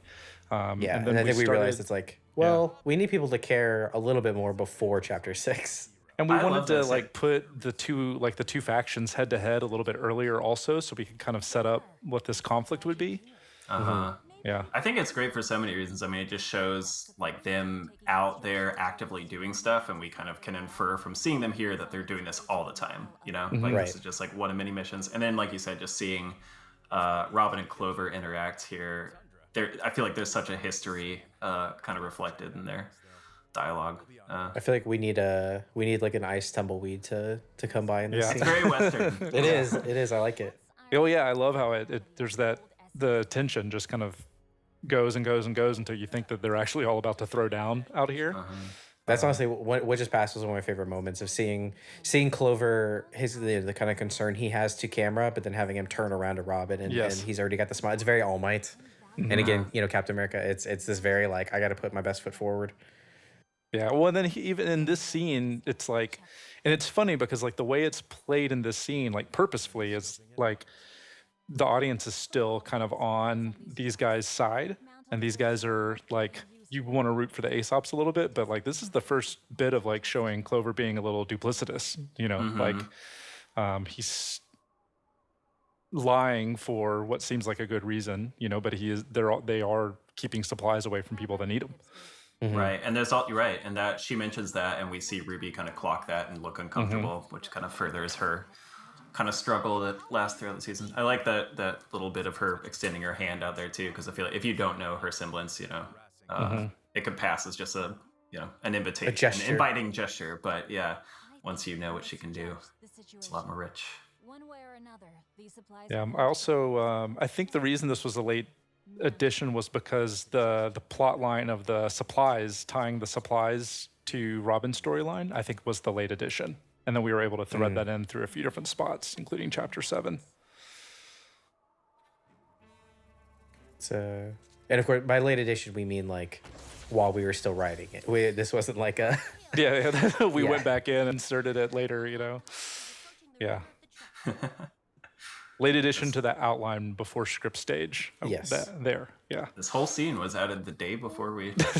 Yeah, it was crazy. It's actually just yesterday. It wasn't even... You think you may have seen this before, but you haven't. We've incepted a memory. Yeah. Yeah. I love... Yeah, I feel like this scene accomplishes so much, like what you're talking about before of, the fact that they're out here doing this, that must mean they're somewhere else. We get to see, the other happy huntresses, and the fact that it's like, okay, they're not something to be just lightly messed with. Like, they can do some serious damage. Well, and credit to our audience too, because I remember being concerned at outline stage, just because at a certain point you realize you don't have enough time for all the things you want, and I was concerned that that people wouldn't have any sense of who Robin was because we had only seen her on posters and stuff. But like credit to our audience for being eagle-eyed, and they were super excited about seeing Robin before she even showed up on screen, and it worked really well. That's the only credit you get, though. Yeah, you guys don't Audience. get any more credit. I love that kind of that beat at the end of that scene. I thought you guys wrote really nicely of her. Like Clover kind of turns around as he's going and wishes her luck at the election. It's kind of very earnest, and it's like there's a begrudging respect there in spite of this obvious conflict. But these Yeah, two sides want to be able to work Right. it out. I feel like that says it with so little. It says so much about Clover. Yes. After all of that, he's still like, please, let's work together. Sister, fight. sister, fight. Scene here is kind of a nice callback to Volume 3, Chapter 4. Last time we saw them kind of training together when Weiss was not quite as proficient at summoning. And so it's kind of a nice metric to see how far she's come. I feel like it says a lot about Winter too. I mean, I definitely this season's Winter is a little different. You know, she's a little less scoldy because I also think she's seen how far the kids have come. Mm-hmm. Father's view of the world. And we can see that, yeah, she respects Weiss and her opinions more also here. Yeah, a little bit. And this is kind of like, you know, it's really nice to see her actually invite Weiss into her life in a way that we hadn't seen prior. You know, she invites her to, she says, I could probably, you know, get you a job in the military. And in spite of this being something Weiss has always wanted, we see that she's grown enough that that's no longer true. Mm-hmm. It's just Connor, I remember you and I had a little bit of a debate about whether or not they should be able to sit on the hard light. I gave in. It was okay. I think it's fine. Does it bother you still? Definitely not. I was about to It's say, not- it makes sense. They can do everything else with hard light. It does. It does. She's sitting on the black part too. She's not sitting on the.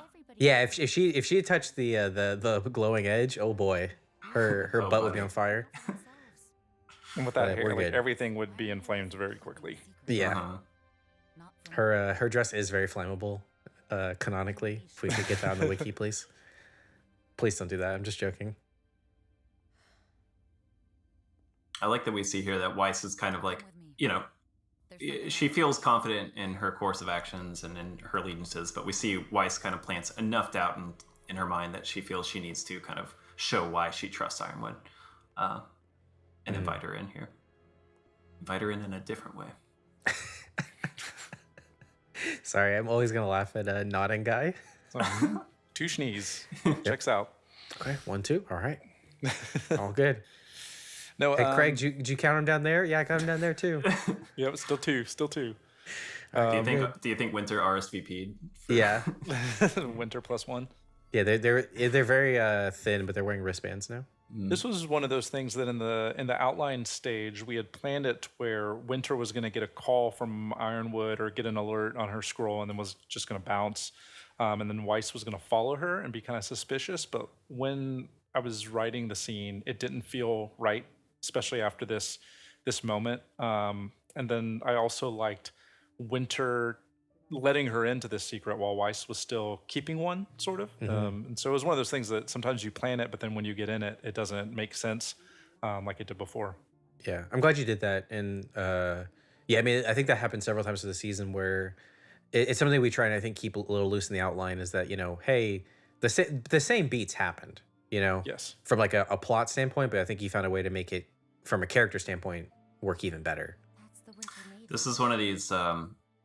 I really like this sequence because we get to see a little bit about Winter and Freya's relationship from like a very naturalistic, like observational kind of point of view, and we kind of see they have their routine, and we see from Freya's environment that she's interested in paintings, and we can kind of track her deterioration over the last few months, few years. It was like we wanted to explore that camera style a little bit, and I remember I didn't want to tell the camera artist working the sequence what to look at a certain point, so I just told them to follow their heart. They made fun of me a lot for that for Hey, the next couple good. episodes. I'm gonna bring that into my next layout meeting. Yeah, follow your I think they showed me their camera. I was like, no, I don't like it. Can you get a better heart? Yeah. Yeah, there was, like every now and then on an outline for a script, we just won't even do one, and we'll just let the writer follow their heart, and then Yeah. we'll pick back up wherever they land. Yeah, it's important to allow for some open-ended creativity. No, they must have misunderstood. You're telling them to follow your heart, not Follow their my own heart. stupid heart. No, but I also am a big fan of this sequence because it says a lot without a whole lot of dialogue. Just being able to have Weiss watch and then figure out what's going on, as opposed to having a whole speech about like, this is the Winter Maiden. She's been here for X amount of years. I feel like we get the sense that Right. she's an actual person living this life. Yeah, it's nice to find those moments of just like pure visual storytelling. Like these, where we actually get a glimpse of people around Mantle and kind of some of the things they're going through while they're hearing this message. I think for some, kind of like rubbing insult to injury. Uh-huh. I'm glad we have a Grape Coon to lead us through these trying times. Yeah. Is this his second appearance? I can't remember. Yeah. I think so. Many times throughout the season, but Yeah. we see him push to his breaking point here.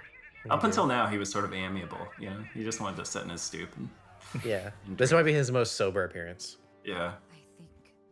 I mean, it is a very sobering moment. So. Father may have just provided the spark. He's not sure what to do. This kingdom on fire.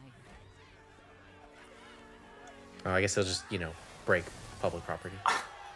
Little When in do the doubt. right thing reference. Yeah.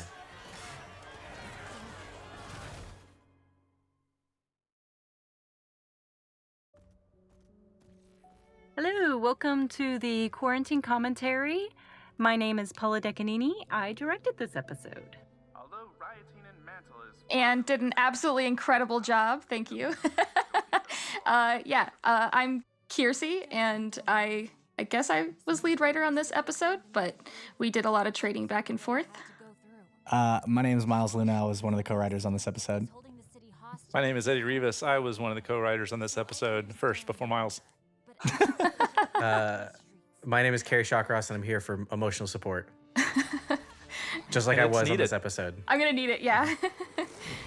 I think I watched this like 4 times all on the same day that it was aired, and I cried every time. Oh. I think I sent a Slack to you, Carrie, like when I first read the script. I was super excited. Yeah, it was there's a decision point, as we're going through the season of who's going to direct what episode.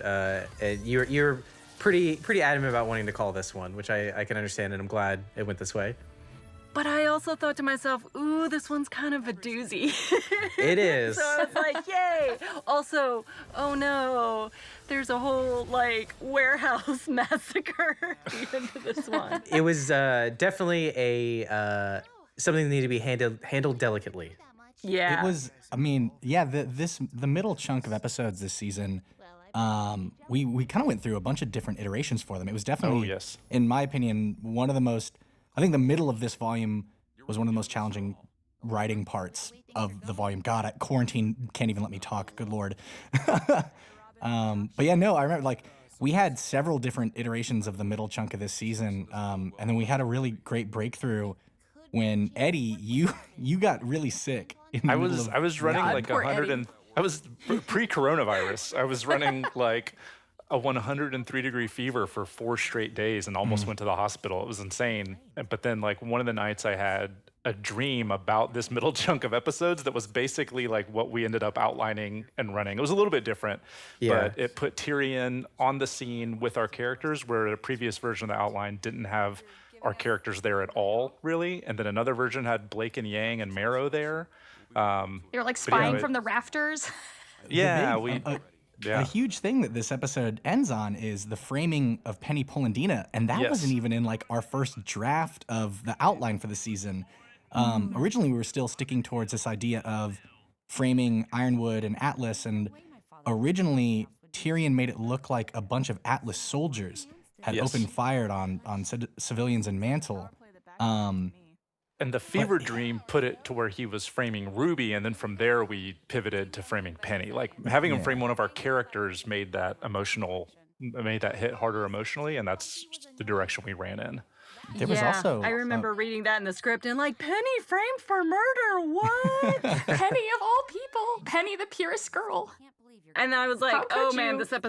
this season's gonna get wild as mean- soon as I read that. if my memory serves me correctly, too, everybody owes a big thanks to Joe Nicolosi for giving us the note idea of what if Ren and Nora kissed in this episode. Yeah, they Yeah. weren't going Originally, to. that We were all wasn't like, in there. yes. I believe his why not? Let's his do it. exact words were "Don't be cowards." Oh, this is my favorite part. Oh my gosh. Thank you for doing this. I love dance animation.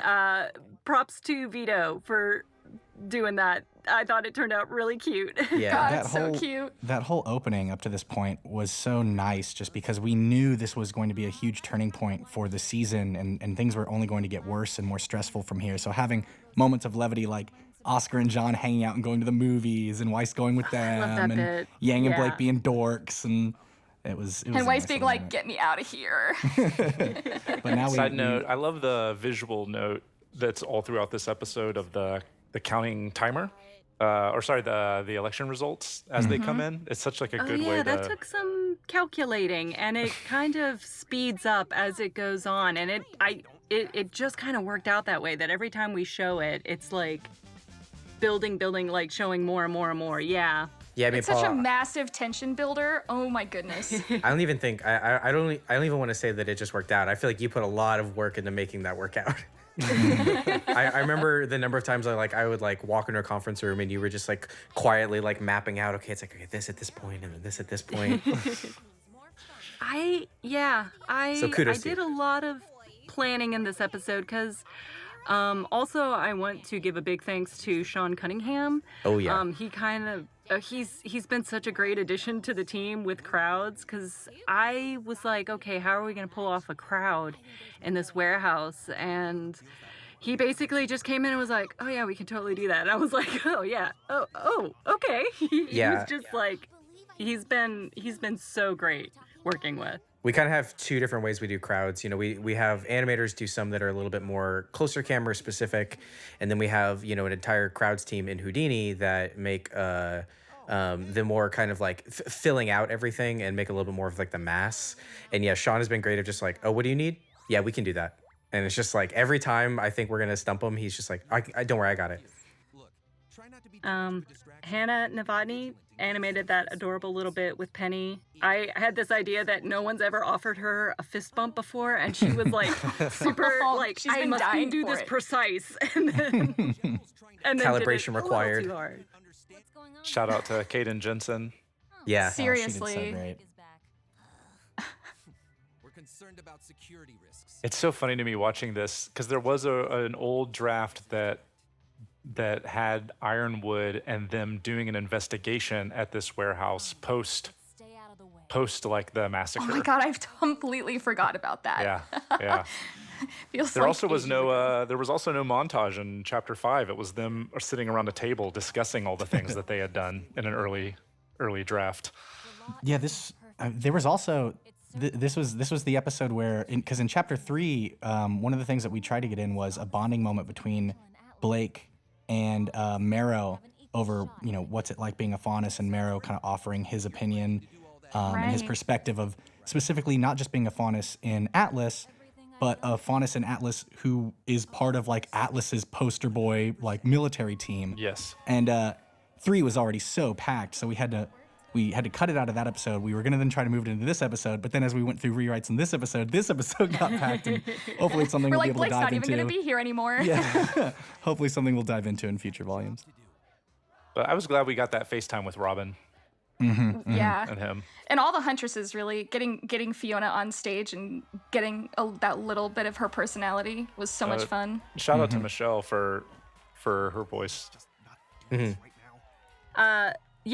definitely wanted to kind of play up like showing more of the happy huntresses because we don't get to spend a whole lot of time with them. And also Fiona, I think she's just adorable, and I wanted to. Oh, she's so cute. My note for the animator was she's kind of like a bouncy spring lamb, just kind of really like can't sit still kind of.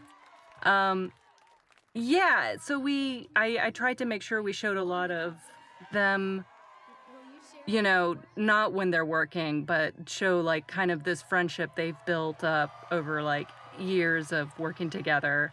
I think it was good. I Yeah. think it was important to show that how much they care about each other as well. Like they care about Mantle. Right. They're united in this cause. Right, and getting that on screen in this stage, how much Robin genuinely really cares about Mantle while the numbers are changing behind her is so heartbreaking. Well, and how much the people care about her too. I mean, they're cheering yeah. for her, you know? The thing that's wild to me is not to keep talking about like things we almost did, but like we started off this season, we were like, hey, let's not have anything political in this season. All right, let's just not do it. We get enough of it in the real world. Let's just not. But the more we kept iterating on the story, we ultimately found ourselves exactly where we didn't want to be, but it was the best course of action. Well, tying Jacques and Robin's storylines together made sense, because before they were two completely separate things. And we just didn't have the time for that. I feel like that is kind of the one of the big things behind Volume 7 and 8 too, but the complexity of things of just like we kind of need things to be related.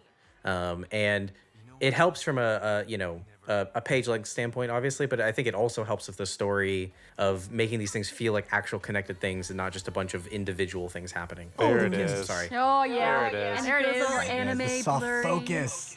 Yeah, the music swelling in the background. Oh gosh, I love the music playing at the rally. It's my favorite.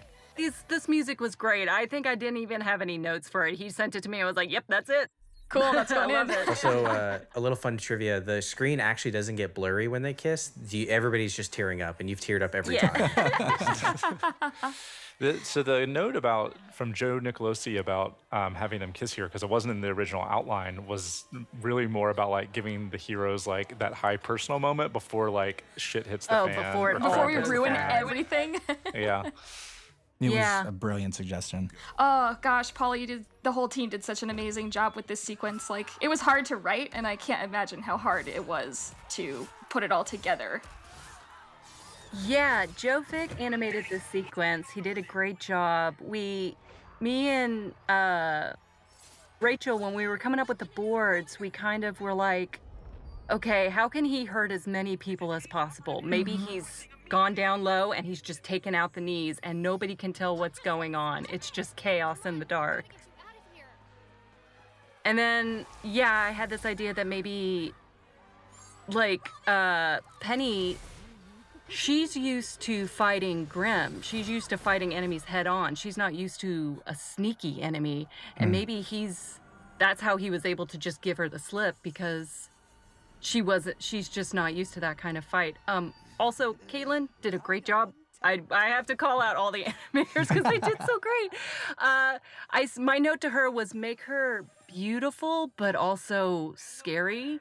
And I think she kind of Totally did that, conveys that. very well. Like this This strange shot. kind of glowing-eyed, like fluid movement that's also kind of creepy in the dark. Well, it works perfectly because from the outside, if you could totally see why the citizens of Mantle would see it and be horrified and terrified. But us knowing Penny and knowing the situation that she's in, we're like, oh God, you poor perfect girl. I know, my heart went out to Penny so much in this episode. I was like, she just doesn't understand. I think, my note was she's just kind of a lost little girl on stage. Like she just bombed a talent show. Yeah. And Oh, jeez. she just kind of shuts down. And then, later when we see her outside,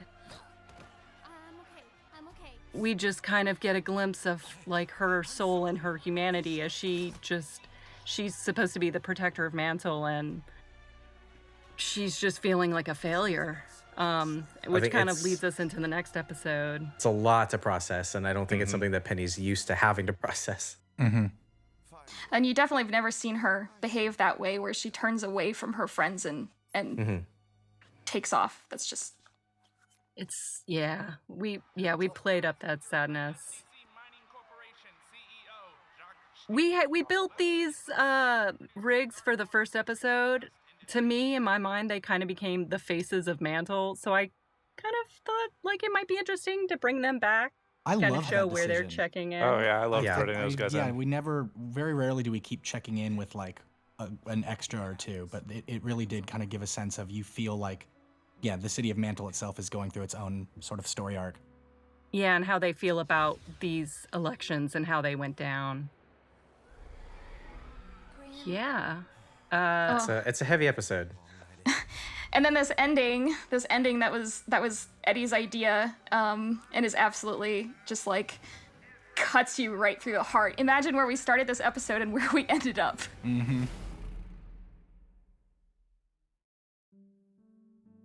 All right, welcome to the Chapter 7 commentary. My name is Connor Pickens. I'm the director of this episode.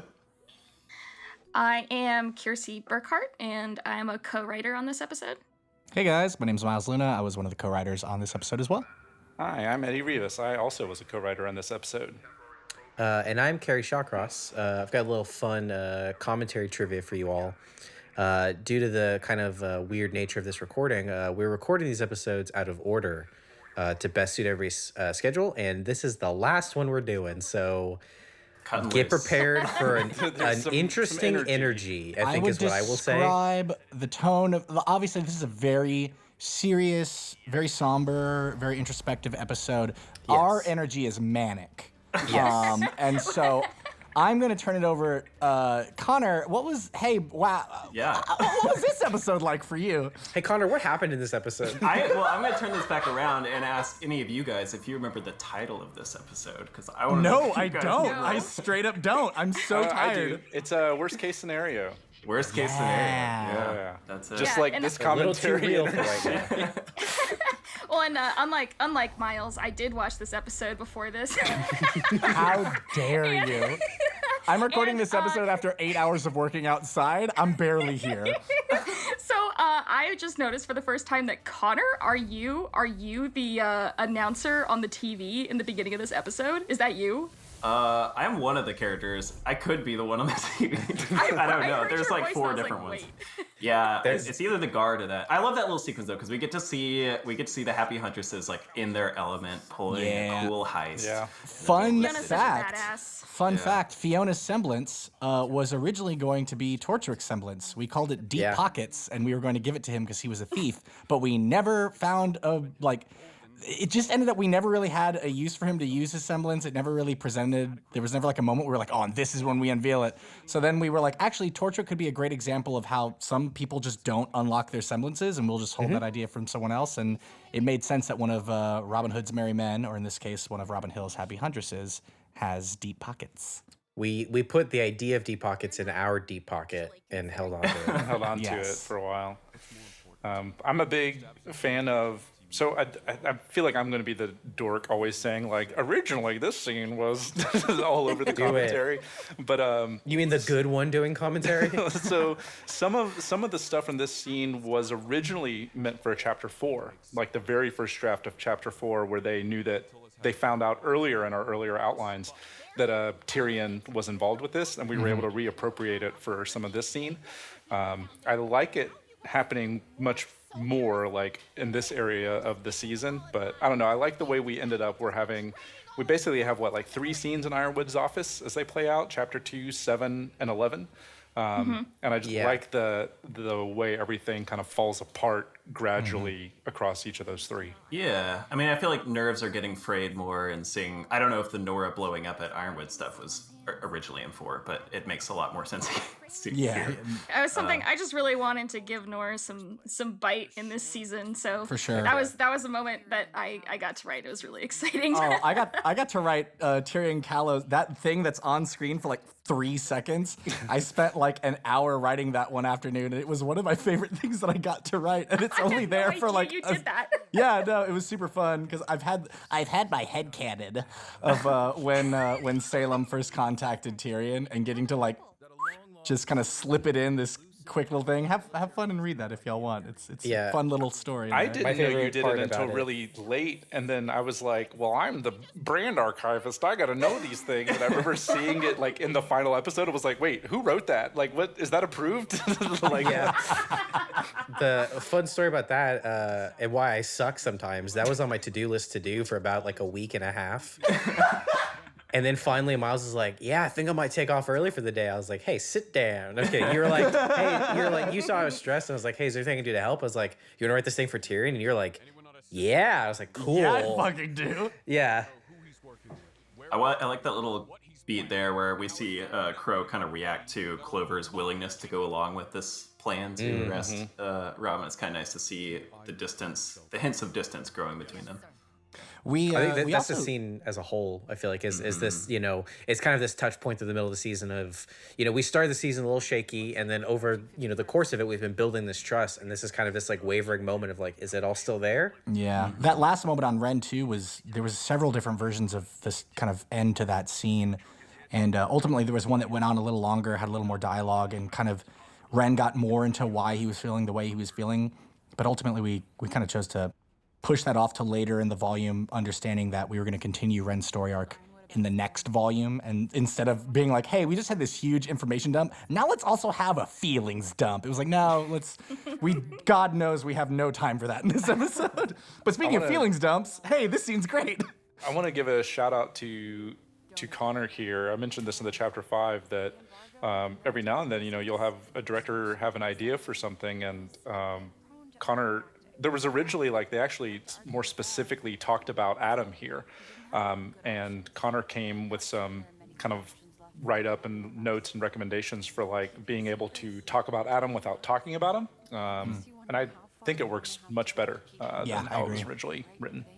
We had a few moments like that where we were, you know, there's also the conversation in the episode prior to this one of like people talking about something but also talking about something else. It's just fun. It was fun getting to do a little more of that this volume. Are you talking about the Nora Ren stuff? Oh yeah. It's not a secret, Miles. It's out. You can watch it. God, I don't know. This scene, it's so sad, but it's so wholesome. Like each of these characters getting to have this moment with someone else, where like, wow, you get me, and I feel like you know where I'm coming from. Originally, there was there's an arm. Oh no, I think we do still have the arm pattern on the shoulder, right? In this episode, God. Yeah, that was the very it was during the. There originally Pietro's office. There was a lot more, like the robot arm was almost more of a character akin to like Tony Stark's arm thing, and then it was like, we'll throw it in a few times. But What was it supposed to be doing? They're just like throwing a football around. Dog, I don't remember. I'm so tired. I should just stop talking. Someone else should talk about this scene. Originally, it was like it was making like fancy martinis. Oh, That's not true. That's not true. Yeah. Oh, hey, look, it's what's her name? Man, it was, can I say, like, it was such a bummer. Like, we've talked about this on panels and stuff before.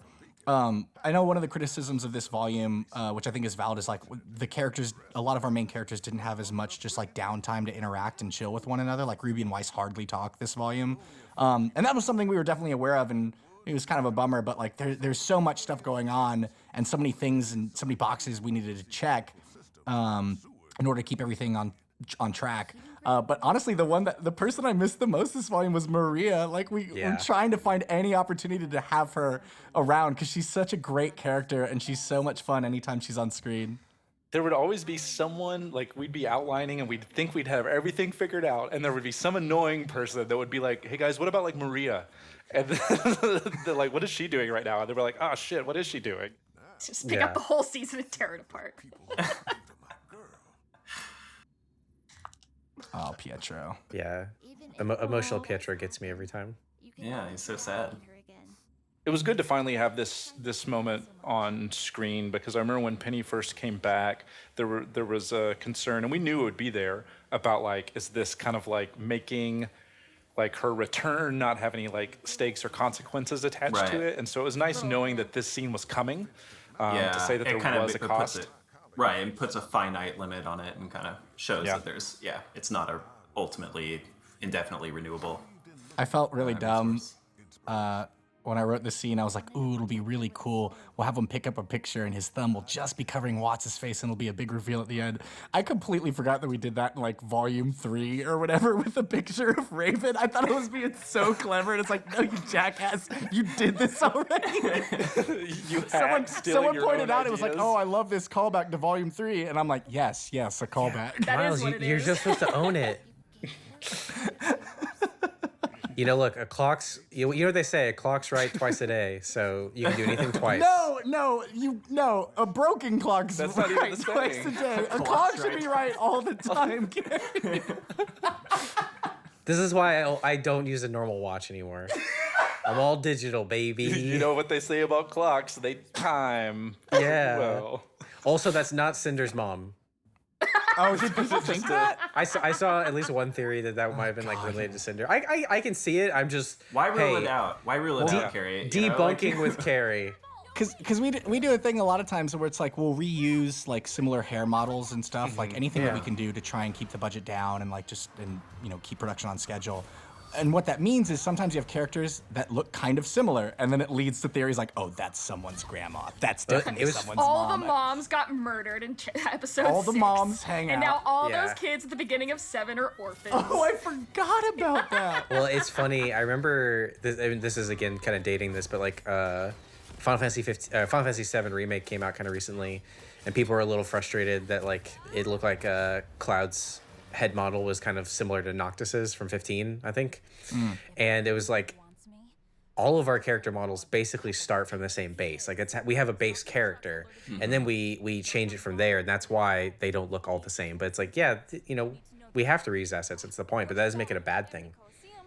It's just starting from a base. So one thing about this scene is that, again, me being my redundant self, this was a late addition in the outline, where originally we didn't have this whole storyline about Amity taking supplies that Mantle needed. And so being able to add that in and then give Blake and Yang a moment where they make a decision to do something and maybe not tell other people the truth, worked out, I felt like, really well, and was able to put Robin's semblance on screen a little bit sooner. But then it basically gave every member of Team Rwby kind of a different moment, because Rwby had her moment with Ironwood, Weiss has her moment where she doesn't quite tell Winter the truth in Chapter 5, and I And like it that it was also able to gives do that. Yang this dope pun. Yeah. It was great to get another Yang pun back in there. It's been a hot minute. Connor, I really like what you and the concept and then like lighting team did with the scene. Oh, yeah. Very moody. Yeah, I really like how this turned out. This is a concept by David Tilton, and Post Team really nailed it. Those God rays. There's like a high angle shot at the beginning of the scene that wasn't originally in here, but it was like the angle that I think Ariel chose. She was just like testing the lighting out, and I saw it on her screen. I was like, I'll be right back. I'm gonna go add this. I seriously just had something like that just happened for Volume 8, where I saw a concept for something. I was like, oh, I like that angle a lot. Okay, cool. Did you go tell them to follow their heart? Yeah, I did. This is our first time seeing this set. Which is Yeah, another so one that beautiful. posted a great job So with. good. Yeah. We try to kind of strike this balance of being similar to the other Vault, but not being a direct copy. We want a pattern, but not them to be the same. It's distinctively Atlas and its badassness. Yeah. It was fun doing this scene after that previous one, because that previous one's very locked off. Like a lot of the cameras are very static, and this one we just want to basically always be moving and kind of feel, make it just give it like a weird feeling when you're in this room. That kind of like leads, because you have to create the conditions for Ironwood to kind of open up to Oscar here, which is something he probably wouldn't do in his normal frame of mind, but something about this setting, it's just strange enough that he'll Yeah, go there. anytime I'm in a large room, I open up to whoever's in there. Yeah. You can feel how badly he wants guidance from Oz. You can Right. just feel how badly he wants to, like, if he could just say the right thing or take him to the right place, just pull him out. I feel like you can,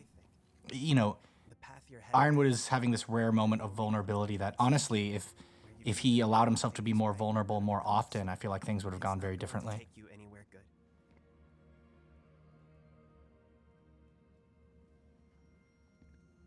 We have to stop Salem. I feel like you could just see a moment of him being like, no, you're not Oz. Yeah. You're Oscar. Right. I don't Well, is he he opens up for a beat and then Oscar presses his luck and he kind of hardens again. It's kind of, no. This scene is like one of my favorite types of things to do. We did this a lot in like Nomad of Nowhere, where you're able to layer in exposition, but like with character.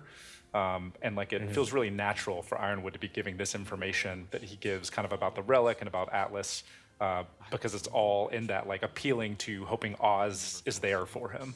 This was a really tricky scene too, because a lot of times our kind of like guide is a good scene is doing two things at the same time, and we kind of apply that to lines as well, just because we have the runtime that we have. But this volume, because we had so many things going on, this scene is accomplishing like 5 things at the Yes. same time. We were getting information about like these 2 characters' mental state, rules of the relic, the flashback to Ironwood, and setting up the chess piece for later. Like this scene had so much work to do, and everybody Oscar did and a great Oz job. are slowly merging, and Oscar Yes. got super pleased about it. Right. Yeah, this scene is doing a lot of things at the same time, and I feel like you don't really notice it if you're not looking for it, you're watching it the first time, which I think works really well for it. Like you definitely identify as like, oh, we're getting some like exposition here, it's a little bit of info. Like it's a talky scene for sure, but you don't realize just how much like we really like hid your vitamins in this bite of dessert. Well, I think this is a surprisingly talky episode, but doesn't seem like it. Like on paper it is, but once you watch it, it's not at all. What is it? I remember being really worried about this ending for a long time. About We like, is redid it this so gonna many be times. suspenseful or exciting? Like dun dun dun, a dinner Invited to dinner. invitation. But see, that's Wasn't this what you another don't news know. conference once upon Yeah, a time? originally when it we was had a like news a bajillion conference. news conferences. We were like, no, we have to kill 24-hour news. Send a letter. But see, that's Send the a thing, letter. right? Here's why it's suspenseful. They're like, we're gonna have shellfish, and Ironwood's like, I'm allergic to shellfish. Bum bum bum.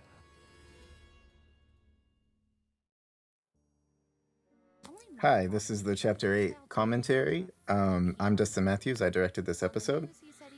I'm Miles Luna. I was a writer on this episode. I'm Carrie Shawcross, and you just can't get rid of me.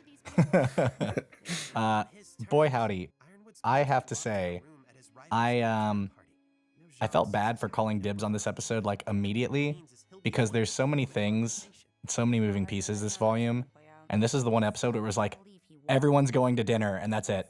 It was so nice just to have characters hanging out and getting to see more of the schnees. It I was was definitely chill in some ways. Yeah, I was super excited about it too, though. Even when I read all the scripts, I was like, this is the one that I want. I think I had come to Carrie and I was like, I want this one. Just because I love all the Schnee stuff and like being at the manor and getting to kind of see more of it. And also because of Willow showing up and whatnot. But Yeah, I think everybody was clamoring for Willow from like all departments were like people wanted to animate and model and everything. oh yeah, actually, I think that when we got our scripts for this one, we got like 6, 7, 8. And then like I remember the other 2 directors besides Carrie. You can say their names. It's fine. Connor and Paula both also wanted this episode, so I got lucky. I was fortunate enough. Yeah, to they had get a fight for it. Oh, Yeah, shout we out to did. the Velociraptor hood ornament. Sorry, but I remember when I Oh, noticed yeah. that in the first cut of this episode I saw, I lost my mind. I was so happy. Gotta sneak it in. I think Weston did the concept for that, the car. But sorry, Yeah, Aaron, I you think were we saying? had given the note to add a hood ornament, but I didn't specify what, and they had actually came up with it in art, and I was like, yes, that's perfect. I don't know why I didn't think of that. Where's Oh, Whitley. It was. This is also fun because this is really the episode where, and some fans had already kind of theorized that we were going to go this way with Whitley, but you know, when you meet Whitley in previous volumes, he's just such a jerk, and you're sympathizing with Weiss and her entrapment at her own home, and he's just this constant source of antagonism. And seeing him again here and being all snooty, like, I don't know, it was fun. It's fun getting to play up his jerkiness, knowing where we're actually kind of like going with, the conversation Weiss has with Willow in this episode and stuff. It's just a nice, easy way to like immediately remind the audience like this is what the elite are like here. Mm-hmm. This is what it's like at home. Yeah. For poor Weiss. That last look that he does before he turns around to let them in and walk off, I think we had actually like a longer version, like we tried it a few different ways, and that's one we ended up going with. But I remember the animator trying it like 3 or 4 different ways, and all of them like were like more shitty than the last. But it kind of came from the board artist. The way that Michelle had drawn that board specifically just made him look like such a little shit. It was another thing I really liked about this episode is you have little moments where you kind of see how the characters have been evolving. We have the little moment with Crow not wanting to get in the alcohol, and he and Clover becoming bros, and the kids and the Aesops have a little fun back and forth, and then of course Yang being Yang. These small little moments of levity in a I like to pretty think that, intense like, season. Completely left alone, like Yang would have found a way to like smash a bunch of stuff and steal some silverware. Like guys, I got the salad forks. I think they're the more expensive forks. They're smaller but denser. I love Oscar already got himself some hors d'oeuvres too. Yeah, we talked about it being like he's just a little farm boy and he's never been to a big fancy party like this. So naturally, he would have found the waiter with the hors d'oeuvres and been the first to like. I was like, yeah, I'll have bacon wrapped olives. I love how this table turned out and how Evangelion it is. Yeah, we definitely wanted there to be an immediate. You see the lines drawn the moment you enter. It was also fun, really getting to have Jacques just dominate this entire conversation. How he is so ready to sink his teeth into poor old Jimmy. I do know that, Dustin, it was kind of a pain to shoot around this table sometimes. I think I actually had a lot of fun with it because I remember at first when we talked about blocking it, I was like, so that's a really big table. Should they be close to each other? And you're like, no, they are on opposite ends. I was like, okay, cool. So then I had like a really good idea of exactly how I wanted to do it or whatever. Oh, another thing, a small touch is Jacques' chair is bigger than everyone else's. Yeah. I was like, Yeah, specifically Ironwood, they're both at the head of the table, but he gave Ironwood the small chair. Yeah. He's not compensating at all. No, he's got the sports carved chairs. This was so funny. This is another one of those instances where, it really goes to show how much of a collaborative effort making a show like this can be. Because when I wrote this little gag, I expected it to take a handful of seconds, and then there was this awesome split screen. This whole sequence was so much bigger than I ever imagined, and I really enjoy the way it turned out. Yeah, this is basically the constant battle of, the script is like. We've talked about this before, but we every department that gets it, every new person that touches it, we want to evolve it. And this script is in every episode is this base of okay, here's a if we just did this, it would be great. But then every step of the way, how can we improve it or tweak something? And a lot of it comes down to how much time do we have? And this is one where it just kind of worked out where Dustin had this really cool idea. And I know you and Richard, the editor for this episode, worked on it a lot, and we had the time, and we were able to do it. Yeah, it was cool. Because this is a more contained episode. There wasn't a lot of crazy fight scenes or extra effects and stuff. So just little stuff getting to do the slow-mo soup, or the sim for the wine being thrown. It's we're not asking that much outside of that, so it's we could kind of do have fun with some smaller beats like that normally might not have been as big of a The deal. effects team's cool, there's nothing in this episode, and Dustin's well, or there's just a few things. Well, I thought that little beat was a cool moment to kind of be a reprieve of the more serious stuff on either end of it. So I think it worked. Nicely. Yeah, I thought. We literally have the adults at the table talking, and I think it does kind of play into to a degree, they are all still kids, and that childishness and that fun, I think is something that we just, we said this before, but we want to make sure is still present in the show. It reminded me a lot of early volumes of Rwby. Yeah. There's definitely been a precedent of food fights, so I think it made sense. Yeah. Oh, on that food, there was, the stack was originally, I didn't know it was going to be that tall, and they just made it so tall. It was even taller than that originally. I think we had to pull it back. But speaking of food, in this scene, something that we did is kind of subtle, but it's Jacques and them have wine, but he didn't give anyone else wine. Not that they probably would have been drinking, right? But it's just another power move that he's you can have the water. The adults get the wine or whatever. Yeah. He's just a shitty thing to do to your guests, I think. And then also we had to decide what all the plates of food were and get them on there. And then making Penny not have any food was also, I thought, a nice touch. Yeah, it makes sense. She doesn't have to eat, but it also helps to serve as another little thing that's essentially making her feel kind of ostracized from everybody else. Yeah, exactly. She already has this huge chip on her shoulder, and it's just, especially leading into the next conversation she has with Winter. And the way Jacques was a clearly really great feels touch. about her, or is kind of using that idea. Mm-hmm. Poor Penny. I also Poor like to think that they took some of the stuffing out of the chairs, so their butts hurt a little bit more. You can't see it. Oh, I wonder who that is. I like to imagine that all of the candles in the Schnee Manor are actually digital hologram candles. Otherwise, they'd have to spend a lot of time lighting a lot of hallways. They have one person on the staff that they start their day out and they go all the way around and light them all, and then at night they turn them all off, and then the sunrise happens and they start all over again. That's how you drive one of your Sims crazy in The Sims, by the way. Yeah. Oh man.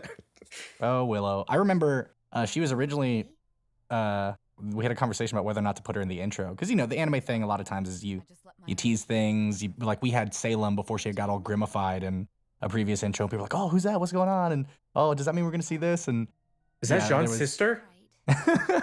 there was, I was like, please, let's hold on to this card one time. This once. And I'm really glad we did. Yeah, I'm glad we did too. No, it was the right thing to do. I thought you sounded fine.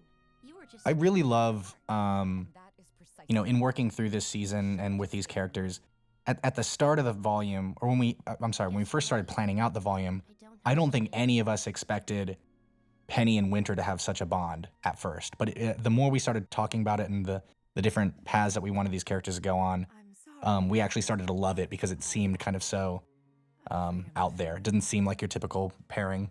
It's funny. Eddie brought that up too in the chapter 4 commentary, and I'm in the same boat. Of it. Yeah, their storylines kind of not mirroring each other exactly, but having this link, I think it helps make both of them feel more human. Yeah, I think also they've probably like been spending a lot of time with each other just because of their jobs. So like it makes sense that they would start to have that too, Dustin, I love the lighting y'all did in this scene. Yeah, I really love how this scene turned out. This was a scene that was really, really important to me.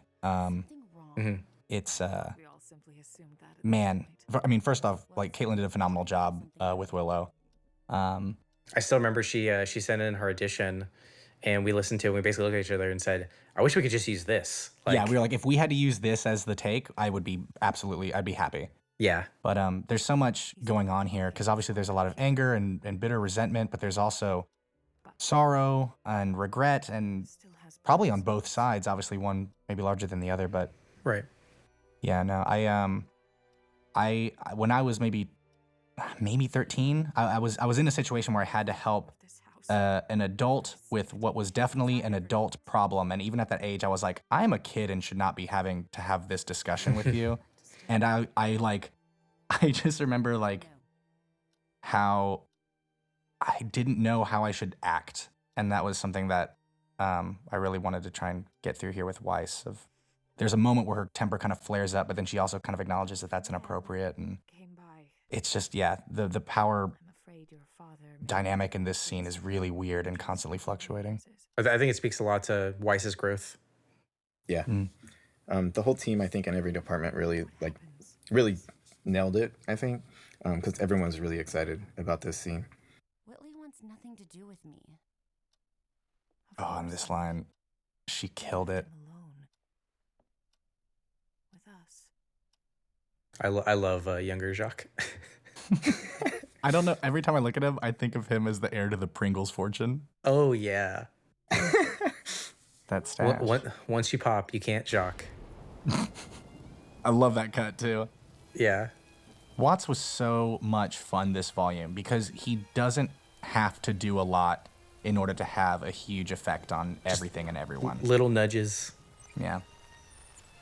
I love the music in the scene as well. Mm-hmm.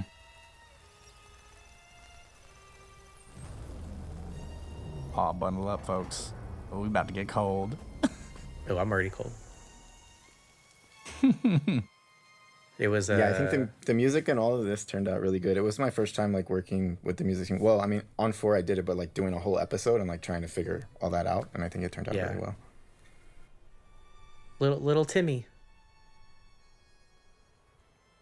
It's actually it's Brooke who recorded that line, I think. Oh, there you go. Tammy. Fun fact. Christmas goose for everyone. Literal chills.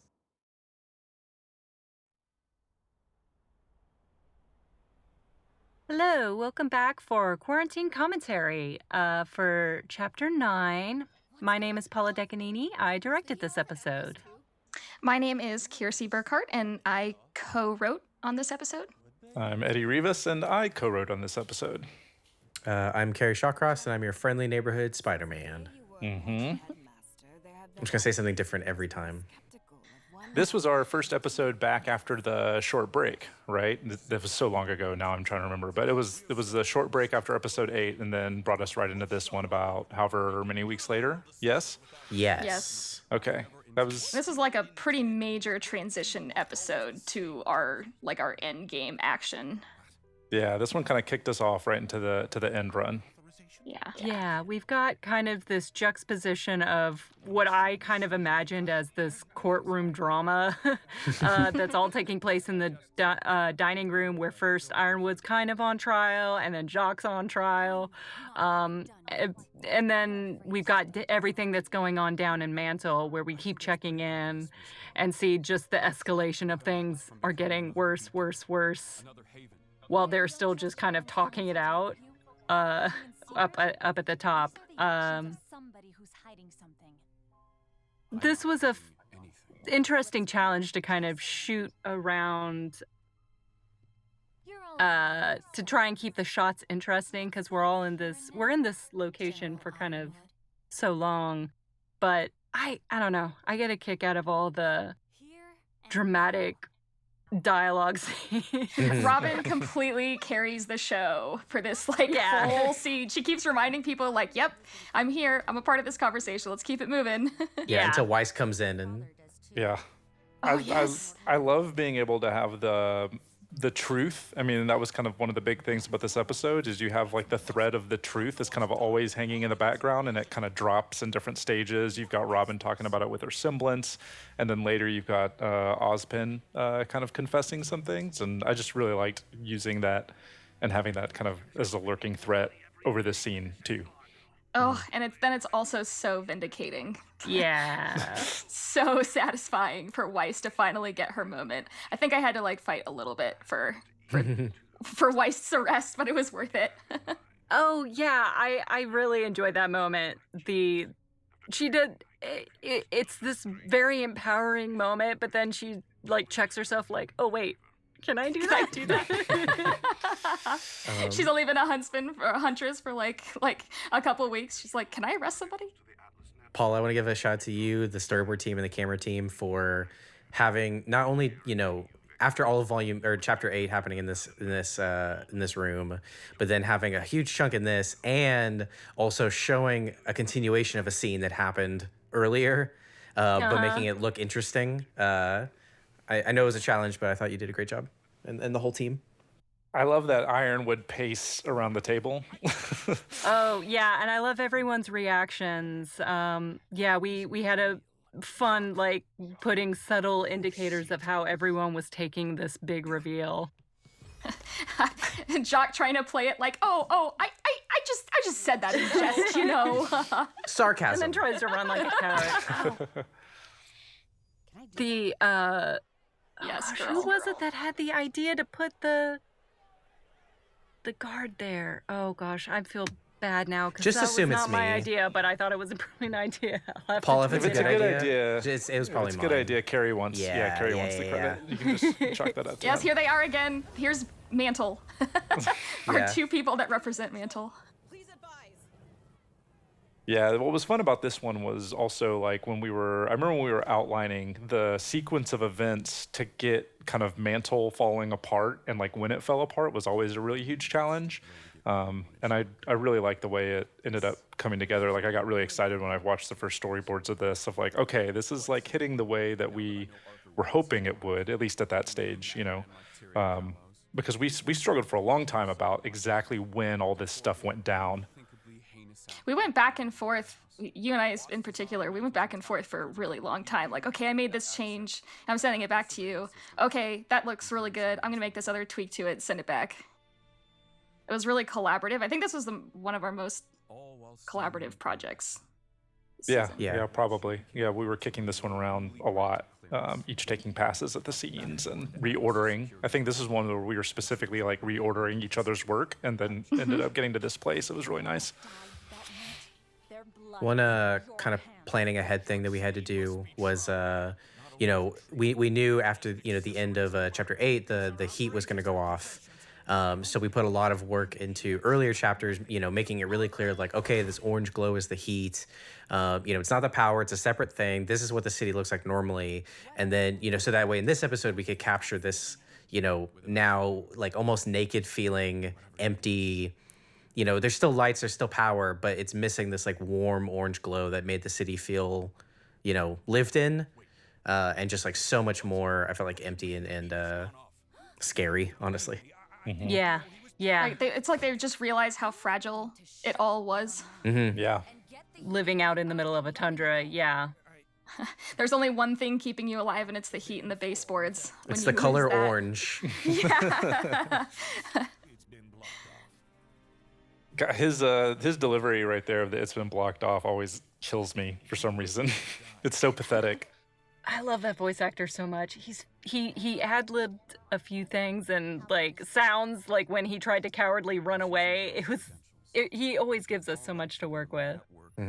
I like the kind of the tricky thing I think directing this episode was plotting Ironwood's mood throughout. There was a lot of like he's at a low point and then he has a heroic moment and then he has this down moment and then it comes back and then it goes down again and then just kind of this him kind of I think we did try to do a lot of work here kind of hinting about what's coming up in chapter 11. Yeah. We're seeing him already starting to have doubts. Maybe he's starting to start to plan for worst case scenarios. And like maybe the paranoia and the spiral is starting to happen. He's already on the edge, so then chapter 11 is the thing that pushes him. We see that great hint of how he's going to react later when she drops the little, I know about the towers. I know about the tower bomb. Yeah. We added, I love Maria so very much. I wanted to just check in with her and Pietro for this little bit to see, because they're on the ground level. They're seeing all of it. I wanted to, they were kind of, I think, the touchstone for the audience to kind of, how do people we know feel about this situation? Yeah, that was a nice touch that made it more personal, for sure. And these weak, ineffective AKs that have protected nobody. I mean, they protected everybody for about 3 seconds. Yeah, but I felt like it worked because, that's all that Atlas would give them. Like, they didn't care that much about protecting Mantle. We even get the actual soldiers are up on the ledge, like they're away from it. It's just the AKs that are down there. Yeah. I think one of the things that was really also difficult about the outlining stage of this was because this scene was where all the storylines came together, right? It was like the Robin storyline, the Jacques storyline. It was some of the seemingly, like that it was seemingly going to come together between Ironwood and the kids and trust. Like that was something that we really wanted, was it to feel like we have this cool resolution and we're almost into season finale territory before kind of yanking the rug back out from everybody. But that was another thing that made the scene difficult to outline in the early stages, because we were bringing every storyline from the season together in this moment. Yeah, it worked out, and they're hard, but I do love these episodes of just like, I feel like just watching it, you can tell like this is all interesting, and then this is also setting up, what is going to be a butt clenching next like 4 episodes. Yeah. But it's a balance too, and Paul, I think you did a good job, and everybody, Eddie and Kiersey as well. But like, it's hard to have a setup episode, and make sure that it isn't a setup episode. Like we don't. That was my big worry, is that the audience would see this one and feel like it was filler in some way, even though it is bringing all these plot lines together. Because we know that it's a setup episode, right? Right. Yeah. But I think in the moment, and then even on reflection too, it's kind of, all those things of Ironwood getting close to the edge, and Weiss having her moment with her father. Like there are things that are happening that are good and tangible, even if a lot of them are headed towards another goal. And finally telling the world about Salem is such a huge moment. Finally deciding that they're going to take that next big step. Yeah, I like how this episode was structured. Like, we have this high moment of, yes, we're finally gonna do it. We're finally gonna all work together, which, you know, we've kind of been wanting them to do all season long. And then this bit between Oscar and Rwby, they're kind of riding this high moment, like, it's time. We can tell the truth now. We can fully trust each other. And they think they're making the right decision. But I think in the next scene we see with Ironwood, I kind of wanted to give a hint that maybe that wasn't the right time to tell him that Salem can't be beat, because he's going to have that in the back of his head and in the future episodes, and it's gonna play a factor in his decision making from that point on. Honestly, I mean, that was the struggle from the very beginning. Is there a good time? Right. You know, so they kind of picked this time because they needed to at this point. But yeah, I feel like that's kind of it plays into the broader question. Yeah, he sort of has this look on his face. I guess we're about to come to the scene, but he sort of has this moment of like the computer filing it away for later use type. Right. Oh, yeah. You guys did such a good job with his, as you mentioned earlier, Ironwood's shifting moods and kind of foreshadowing the crash and burn later. Yeah, my note to the animator in this scene was, and there's a part of Ironwood that's in his mind saying, to hell with all of this. I'm so done with this. But we see him kind of like, there was a lot of in his performance where he keeps turning away from people. And that was like our visual indicator that just when he should be reaching out for people, reaching for help, he's always like turning away. It's his instinct. Yeah. And there's a part of him that's almost like ready to just say no, like he's almost at that point where he's like, I'm just gonna do what I'm just gonna go ahead and flip the switch. But no, he's like, no, Robin's right out in the hall. I already said we were gonna go help Mantle. Pull it together. So I can't go Terminator mode just yet, you know. City in the sky is held to a higher standard. Yeah, and then I think Oscar says this thing that gives an interesting little hint that maybe he's starting to tap into some of Ozpin's memories. Yeah, we try and sprinkle those in here and there. It kind of, we talked about this in an earlier episode, but we don't always have the time to go into everything as much as we'd like to. But we also like to keep, certain topics kind of, keep them fresh and keep reminding people. Yeah, we like to call it, I guess what we usually say in the writer's room, we usually call about ringing the bell. Like we've got a bell that we try to ring. Sometimes you read it softly, sometimes you ring it more loudly, depending on what the situation calls for. And Terry. Oh, I love Terry so much. Our celebrity, Terry. I still love the story. It's too bad Miles isn't here, but the story about trying to come up with the name for Terry took a pretty long time. I have my little callback to Jurassic Park. My favorite thing Melanie about animated this. She did an amazing job. I love flying animation so much, you guys. this turned I out love the so Aesop's good. being like, we're just a team. We're not friends. And then Seeing them have this little moment of camaraderie before everything kind of fractures. Yeah, exactly. I wanted to remind the audience one more time, like, hey, see how cool these people are? Don't you like them? Look how cheeky Clover is. Clover. he's just like, I would say America's hero, but there's no America. Right, he has so Captain America vibe. That was definitely like a super big inspiration. Stupid jock. Get out of here.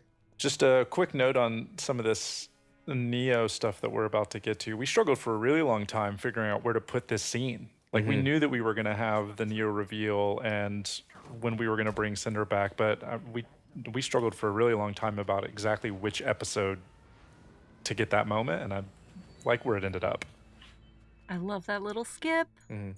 As the kind of moment where like, hey guys, things aren't going as great as you think they are. I think that's one of my favorite things to do, and I think something we've done several times in the series is, all right, things are going okay, maybe, or things are starting to go bad. Oh, here's one more thing. Here's one more thing. Yeah.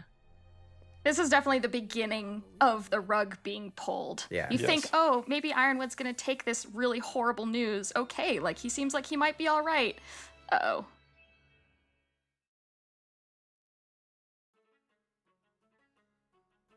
Hi, my name is Connor Pickens. I'm one of the co-directors of this episode.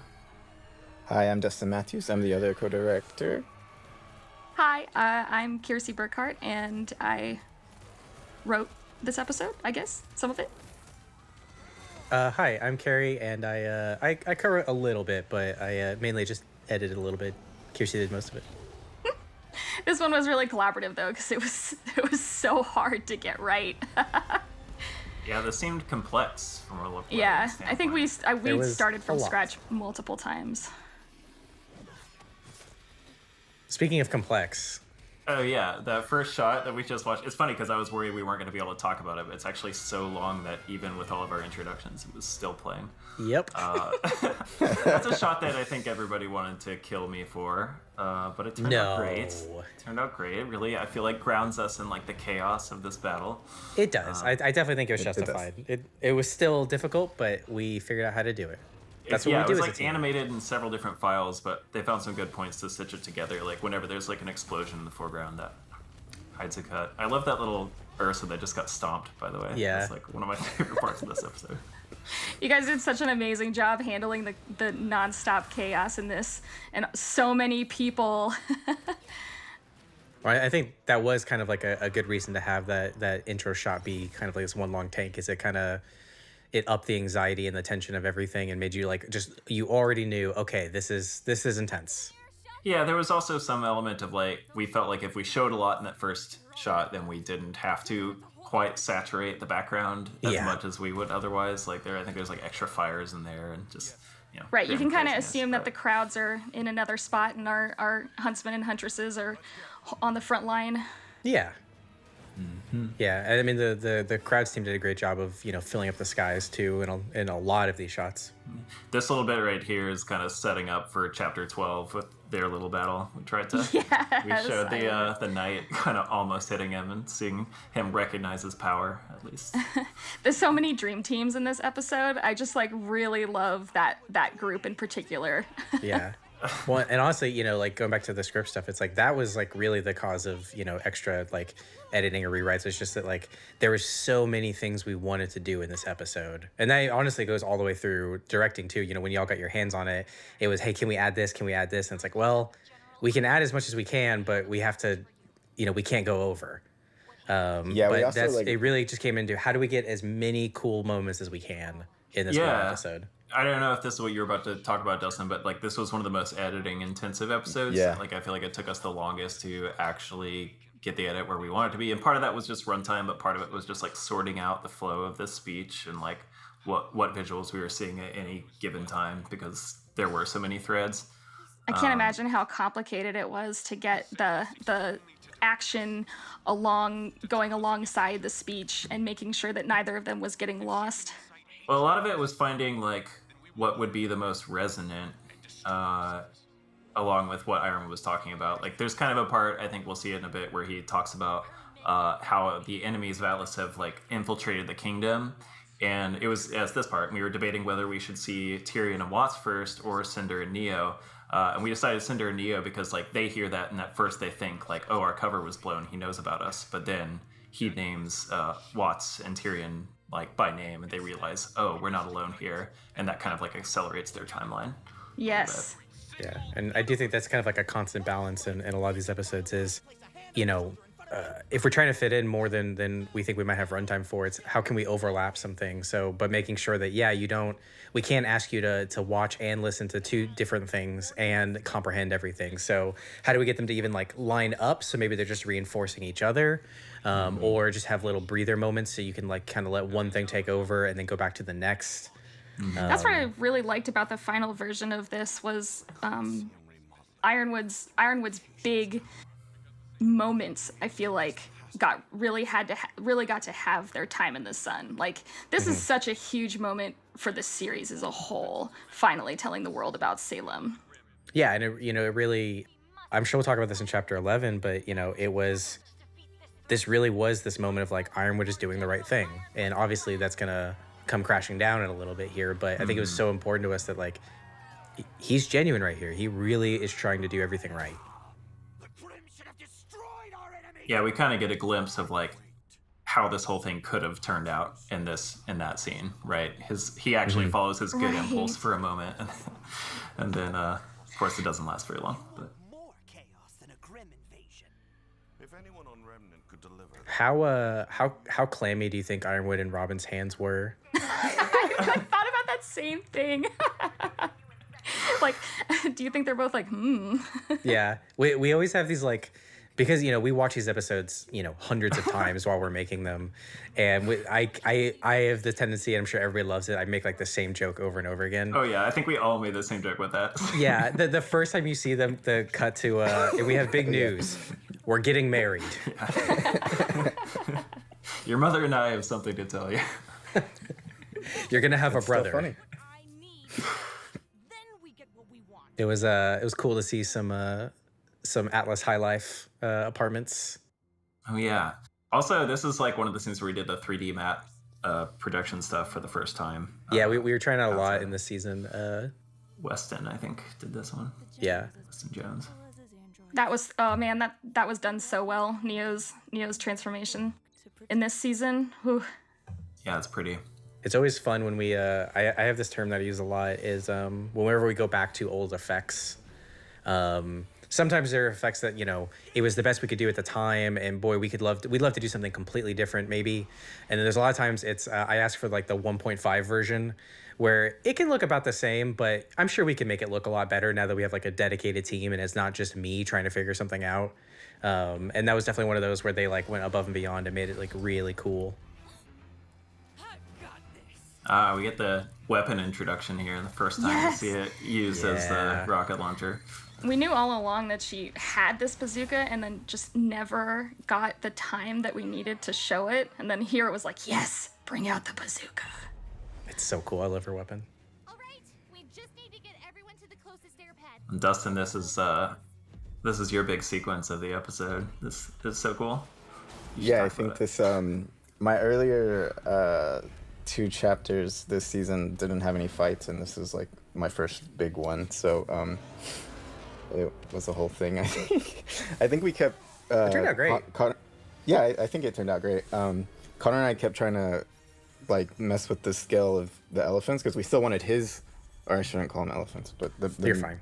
Yeah, how big they were, because we wanted his to feel big in his earlier stuff, but then this one needed to feel really large as well. So there was a whole thing where we were like going back and forth on just how big this thing could actually be and still make it through the streets. And we actually, I think in the later scene with Penny and the laser, we actually had to make the street like wider just to fit him in there. Yeah, we did some restructuring of Mantle to make sure that A little on the fly magic there. Yeah. That's the fun of 3D. Gosh, this is when you know it got really rough. When Penny takes a hard hit, you're like, oh no. Yeah. But then we have this really fun moment. Yeah. Some comedy. Oh, gosh. I love naive Penny so much. Yeah, it's great. Innocent Penny. Yeah. It's also, it's really cool to see the Aesops, working with our, the students that have been training with them. Like, we were talking about something else earlier, but, Vine working with Jean and Ren. Again, I guess I'm definitely hoping that people are not watching the commentary first, but I think it just makes what happens in the next couple episodes hurt that much more. Mm-hmm. Team Rwby are finally huntsmen and huntresses, and they're getting to do that kind of work, and they're being treated like adult huntresses. Yeah. Oh, this was another one of those effects, kind of like what you were talking about, Carrie, where it's like we had done it before in Volume 1, but we kind of got to revisit it and spend more time on it, like Penny's laser thing. Yeah.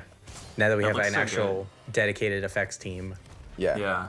I love it. I love the glow on her face too. It's all really well integrated. I also just love how metal this death is. Yeah. Yeah. It's like cut off its own tusk and kill it with itself.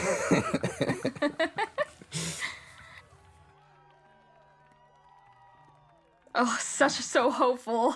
There It was makes my a- heart hurt every time. Yeah. Maybe this isn't necessary to go into, but like all the background extras in this whole episode, it was like we sort of had a limited number of characters to work with, and they kept showing up in the same scenes, and we're like, man, these people are really getting around. So like I painstakingly went through this entire episode and like figured made a out spreadsheet. logically Yeah. where they would all be. So there's like backstories for every single character, basically. I love that. That's something that absolutely happens across the board. Is like we have like Sana, one of our concept artists, is like she'll make a prop, and you know it's kind of sometimes maybe like a simpler prop. She will always come up with a backstory of why it got designed a certain way or something like that, and I love it. I just love how much like detail all of the artists put into the show. Robin big brain moment right here. Oh, yeah. Galaxy brain. Yeah, it's fun to, you know, I feel like Tyrion, you know, he's, you know, the quote unquote crazy one. He's not like Watts is the smart one, but you know, Tyrion doesn't get frazzled that often. So to see him kind of get foiled is cool. Seeing these two together is awesome too. I love that Yeah. shot. That like Oh, tilts it's so them. good. It's really cool. You can tell Tyrion sees that and he's like, okay, I might actually have to worry about this. Ruh-roh. Yeah. And then back to Amity again. More galaxy brain. Here we go. Yeah. I love just the different like versions and variety we see of Amity. I saw an extremely tall person cosplaying as Watts, and it was just amazing. They were like 6.5 feet tall and beanpole thin. I was like, this That's is perfect. exactly what is needed. How was their mustache? Oh, it was good. Glorious. What was it actually Watts in real life? Yeah, I It did. may have been. Yeah, speaking of big brain traps. I love it's funny, it's like sometimes we have sometimes we want to push things, and it can be hard for like, you know, like sometimes we have artists that come from, you know, maybe like live action, or they come from like games where things have to work a little bit more than they do sometimes in film or in animation, and like the distance that Ironwood is jumping there is The just amount of- ridiculous. The amount of times I had to explain to someone like, it's okay. They're like, that's so far, and the trajectory would, and all. I was like, no, it's okay. We just won't show the middle part. Yeah. We just show him. It's jump, like and then we bring show it him up, land. you know. Ironwood. But Yeah. but it's like we're gonna lean on cool for this one. Wait, did he Yeah. already drop the A-bomb? Yeah, that's long gone, I think. Oh yeah, yeah. That was a big moment, though, and for me in this episode, it was like, ooh. Yeah, originally I wanted him to say patoot, but you fought for ass, and I'm really happy. I have my priorities. You Oh, fought this is for another ass. one, like another little kind of scene where we had to like, I didn't make a spreadsheet for this one. I had to make like a Photoshop document with like numbers of like 1, 2, 3, like all the way around the whole stadium to show like, this is when this part comes up. This is when this part comes up. This is what, and like even the It's very down to, like, orchestrated. the spinners and everything to get everything timing just so this big blast like thing works. So Watts can have his big Shakespearean moment. He's good at that.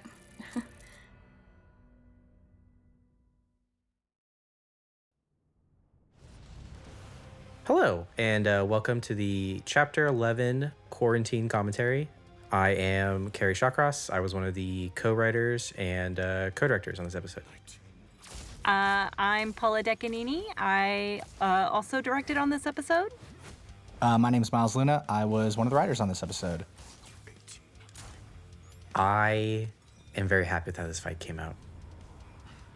I can't even imagine how much planning went into it. There's so many moving parts in this. There was the storyboard team, the layout team, the animation team, the art team, the viz post, like everybody, edit, everybody went above and beyond to make sure that the platforms were right, that the shots were right, like sound had to like go back and count multiple times. Like it was truly an undertaking, but everybody did such an amazing job. It was so cool just because, you know, this gravity biome was something that we originally had in volume 3. And in fact, it was volume 3, chapter 5. We originally had it was Sun and Neptune versus Pyrrha and Nora fight that we had written, boarded, was like ready to go, and we just realized like we just didn't have time in the episode to do it. I wish we could have seen that. It was it would have very been a really good. fun fight. It was very fun. I was it's always been kind of like a sad thing that we weren't able to do it. So it was fun that we were able to finally see these biomes, but have adults play on them. Yeah, this is definitely one of the hardest episodes from a writing standpoint, because there was not only a lot of stuff that needed to happen, but it also needed to happen in a very specific way. We'll get into it a little bit later with Ironwood's turn, but in regards of just like sheer space, we cut a ton of stuff. Originally, you and I each took a fight. You took the Ironwood Watts fight, and I did a Tyrion fight. And although there are 2 fights in this, the Tyrion fight was more of a Tyrion chase, which goes into a Tyrion fight, which becomes another Tyrion fight. And it was way cool. too much. The only thing that I was so sad about losing was there was a moment where Tyrion and Crow is the only one that's able to keep up with Tyrion because he transforms into a bird, and he lands in front of Tyrion and is like, "That's enough," or something like that. And Tyrion's only response is, I've always wondered this. Are you able to talk when you're a bird, or do you have to wait until you're a person to throw out your one-liners? And that was like the only thing that I was like, my child. But now I said it on the commentary, so it's out. My child lives again. I was gonna have him run down like an alleyway just full of Terex Grimm, and like Robin and Crow just stop and are like, "He's insane." Yeah, it was a moment where Tyrion's just like lack of self-preservation really gets played up. He, in order to try and lose his pursuers, Clover, Crow, and Robin, he decides to run down an alley that was just packed with Grimm and just trust that he could make it through. It was wild. Yeah. But let's talk about this fight. Let's talk about the actual fight that we're watching here. Fight. Tell us about that cool gun. Oh yeah, that was I do this a lot when I'm just surfing Reddit. I'll save things that I think are interesting. And one thing I'd saved a long time ago was this 20-shot revolver. That I was just like, that's absurd. So it turned into this like really, I thought it made a lot of sense for Watts to have this like overly complex like Swiss Army knife of like, I have so many different things he could do with it. He could put different types of dust in and stuff, along with his cool Tron rings. And then, of course, Ironwood now losing another part of his humanity. Get it? Oh, man. I lost it. I lost what I was going to say. But yeah, I really... everybody, like, just did an amazing job with this. I really want to give a whole huge shout out to the crew for this whole fight because it was entertaining. Oh, it was overall, yeah, this was... When we had typically the way we edit is, we've got the script, we go through boards and we get an animatic together. And that is, the first pass of it is typically the longest an episode is. And then from there, we either see, okay, well, that actually worked out fine. And we're good. And, we continue to fine tune it. Or we realize like, okay, we need to shave like a minute off. This line wasn't as important, or, oh, there's this really interesting way we could combine this, and then it'd be more interesting. This was an episode, I think the first cut, Paula, was like 22 minutes, 23 minutes. And we were just like, well, that's not going to work, huh? So it was definitely kind of what you were talking about before. It's definitely something that got scaled back a good bit, but I also, outside of like that one joke, like I couldn't tell you. And I mean that in a good way, in that like, right. Everything that made it in is what made this episode great. I thought it turned out really amazingly. It doesn't feel like it's missing minutes of content. Mm-hmm. Yeah. This fight turned out super great too. I love this fight. Yeah. Like just having, because originally it was more of a Tyrion versus Crow fight, and then Robin and Clover kind of came in to help seal the deal in the end. But I actually greatly prefer getting to relish in a 3v1 fight, because it really shows off Tyrion's just exceptional skill in combat. Yeah, I thought it was a great counter to, we have the previous fight with this, was a little bit more traversal and a little bit slower paced, and this is just this fast, frenetic. Yeah, it's I love it.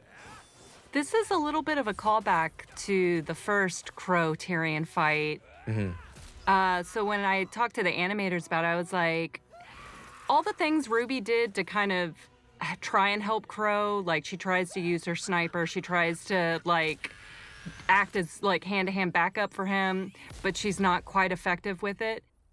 do that, but Robin is effective at it. And, Clover is effective because they're older, they're more experienced. He knows how to like get in there and just like bind him up with his like fishhook weapon so that Crow can just keep on the offense. Mm-hmm. Yeah, and then Clover, so Clover's just the defense, Crow is the offense, and Robin's like just picking away with the long range weapon. And ultimately baiting him into that final explosion. Yeah. Big props to Michelle Yee, who storyboarded him catching that in his teeth. And as soon as I saw it, I was like, yes, we have to do that. Yes. I thought it was fantastic. Thus begins the sad times of James Ironwood. Yeah, it's funny. Somebody made a compilation of all the times Ironwood sighs in this season. Oh no.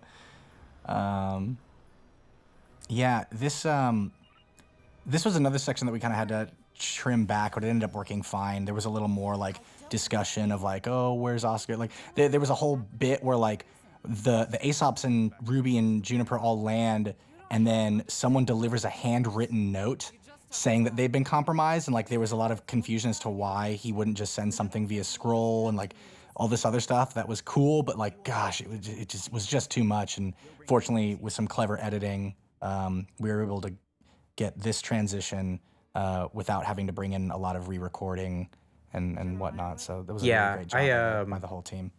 I know it can be tough on production sometimes, so I appreciate them rolling with it, but there's a lot of benefit we found to we never intentionally do it, but realizing that we've probably overridden a little bit, and then in the storyboarding and animatic phase with the directors, then figuring out the best way to walk it back there, because I think there's a lot of things that on paper, it kind of like, Miles, you brought this up in an earlier commentary, there's a lot of things on paper where, because we added a scene heading, that just added an eighth of a page, when really that's going to be like a 4-second shot. Like that doesn't make sense. It's not 1-to-1.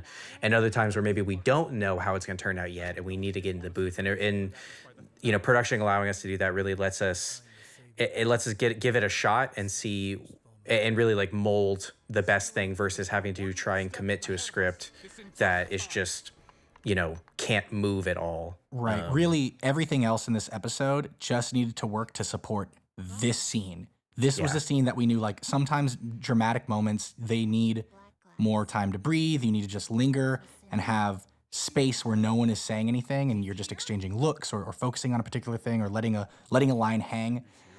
And so we knew that this scene was going to need to get all the love, and we would have to find savings elsewhere, because this was something that we spent the entire volume trying to build up to in a way that felt believable. And holy cow, yeah, this scene. Yeah, Paula, you did an amazing I beat my head job against the wall with this scene, and I'm so happy with how it turned out. Yeah, I couldn't be happier either. I think everything from beginning to end just kind of fell into place perfectly. Like this is what, like, when I started like planning, this is exactly how I thought it would turn out, and it was perfect. you both did an amazing job, and this kind of bring this back up again is Miles, when you wrote that scene, I think we were all a little worried because it is like a long scene. It's a long scene in one room, and typically that is an immediate what do we need to do to change this? But between, you writing a great scene and then Paula executing on it, I like, at no point, we watch these episodes a ton. No point did I ever like get bored during the scene or start to think about, like, I'm always just enthralled in this scene. The in my head, it was kind of broken up into 3 phases. It was onset paranoia, then there is the arrival of Salem and all the time that Salem is on screen, and then there is the sort of post Salem and kind of taking apart everything that they just learned. And man, it finally, like, we had the kids see an illusion of Salem back in Volume 5, but to finally have our 2 warring factions meet face to face, oh god, about time, right? Yeah, it felt is so good. Yeah. Well, I think you said it, Carrie. One of the things you liked so much about this scene is that you kind of felt like Ironwood could have gone either way. Because we saw at the end of that fight with Watts, he's the big hero of that scene. Like, he goes to such lengths to stop Salem. And then, yeah, I think we worked really hard this season to make this whole progression of Ironwood's descent into villainy, like, subtle, make it make sense. And yeah, I really like how this whole season played out with his character. He somehow kind of became my favorite character this season. 100%. And I wasn't expecting that. Crow and Ironwood have always been two of my favorite characters. Yeah. And I know it's probably frustrating for some people. I really like that there's a huge discussion online about whether or not what Ironwood has done is justified or not. That's who is in the exactly right or wrong. Because that's the what we vibe wanted. that we wanted. Is like, Yeah. there's not really an obvious right thing to do, and you could make arguments either way, for and against both sides and all this stuff.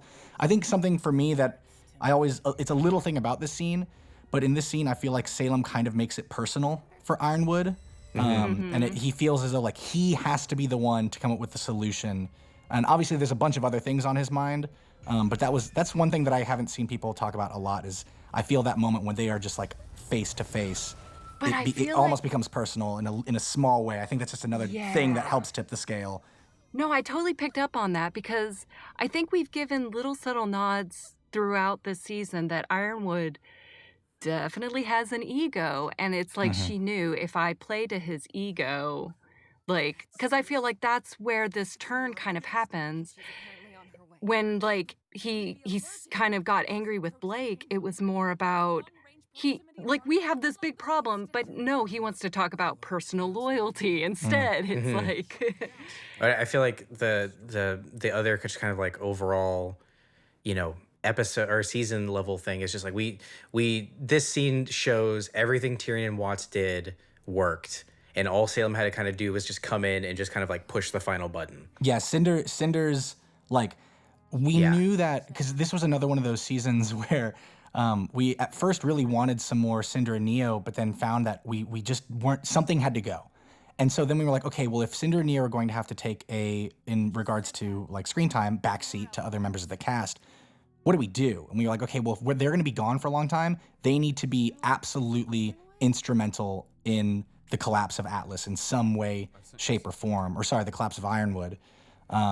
I mean, same thing, more or less. Yeah, fair. Yeah. And they're pretty linked. And so, yeah, like Cinder's always been good at kind of reading people and messing with people. I think she kind of wants to be like Salem, but isn't quite there yet. And yeah, it was just this. It was an accident waiting to happen. Is kind of how I kind of like to think about it. And we had a long talk around the time we were working on this. I think when working on this or when it was airing. God, I can't remember. But Game of Thrones came to an end, and there was a lot of controversy over how that show ended and how the handling of Daenerys Targaryen went. And I remember we said, like, we will never, ever, ever make a perfect season. The perfect season doesn't exist. And, there's always going to be things you could have done better in hindsight. Of course. The number one thing we cared about was if we fail in other places, that's okay. The one thing we want to do is make this moment feel believable. And I think everybody pulled it off. 100%. Yeah. oh yeah. And the poor... Go ahead. Oh, I was just going to mention the music also, I think definitely helps sell that. It's so I'm good. so happy with this music. Yeah. Alex did a really great job, and Richard too, editing this. I think he put together some great elements that I think just really enhance it, like cutting between the reactions of all the different Aesops and the girls, and seeing the variety of the ways they're taking this news. And yeah, I think I really like it. Yeah. The Aesops was another group that we struggled with, was making sure that this felt believable, because we only get a limited amount of time with them as well. And so we would go out of our way to have moments of dialogue that, in this episode, for example, you don't have to understand orders, you just have to follow them, just sprinkling things like those throughout the volume. Like little things like that make a huge difference in the end. Yeah, I mean, going all the way back to volume 2 and 3. Or chapter 2 and 3, I'm sorry. Love that performance from Barbara too. I love that little crack in her voice. Yeah. It's so, yeah, it really gets the point across that Yang is like not buying this at all. Yeah. That same for that no from Weiss always gets me. I'm just like she just sees it unraveling. A lot of times you kind of feel as though your diction has to be really precise when you're in the booth. But sometimes a lack of control can go so much farther in getting an emotion across. They're professional. It's a controlled lack of control. Exactly. It's like whenever you watch a good actor having to act like they're a bad liar. That always blows my mind. Oh yeah. Here we go, Rwby. Use of that split semblance. Yeah. And then yeah, I love this, like, you know, not literally, but the call heard around the world kind of like I get chills from this. It's just like, holy crap, chapter 12, you know, like what this is setting up for everything. But until Atlas and the It was, yeah, we talked about it was such a balancing act to get to. This is exactly what we wanted. Whole season, maybe he's good, maybe he's not. Oh, you know, oh no, here we go. I just got chills. Yeah. Even though Yeah, I've that seen this a shot. million times. I almost said maybe it's Maybelline. I wanted you to know that.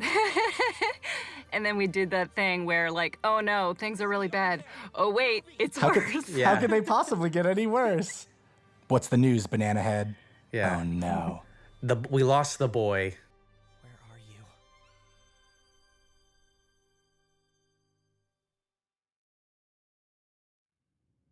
Hi, this is the Chapter 12 Quarantine Commentary.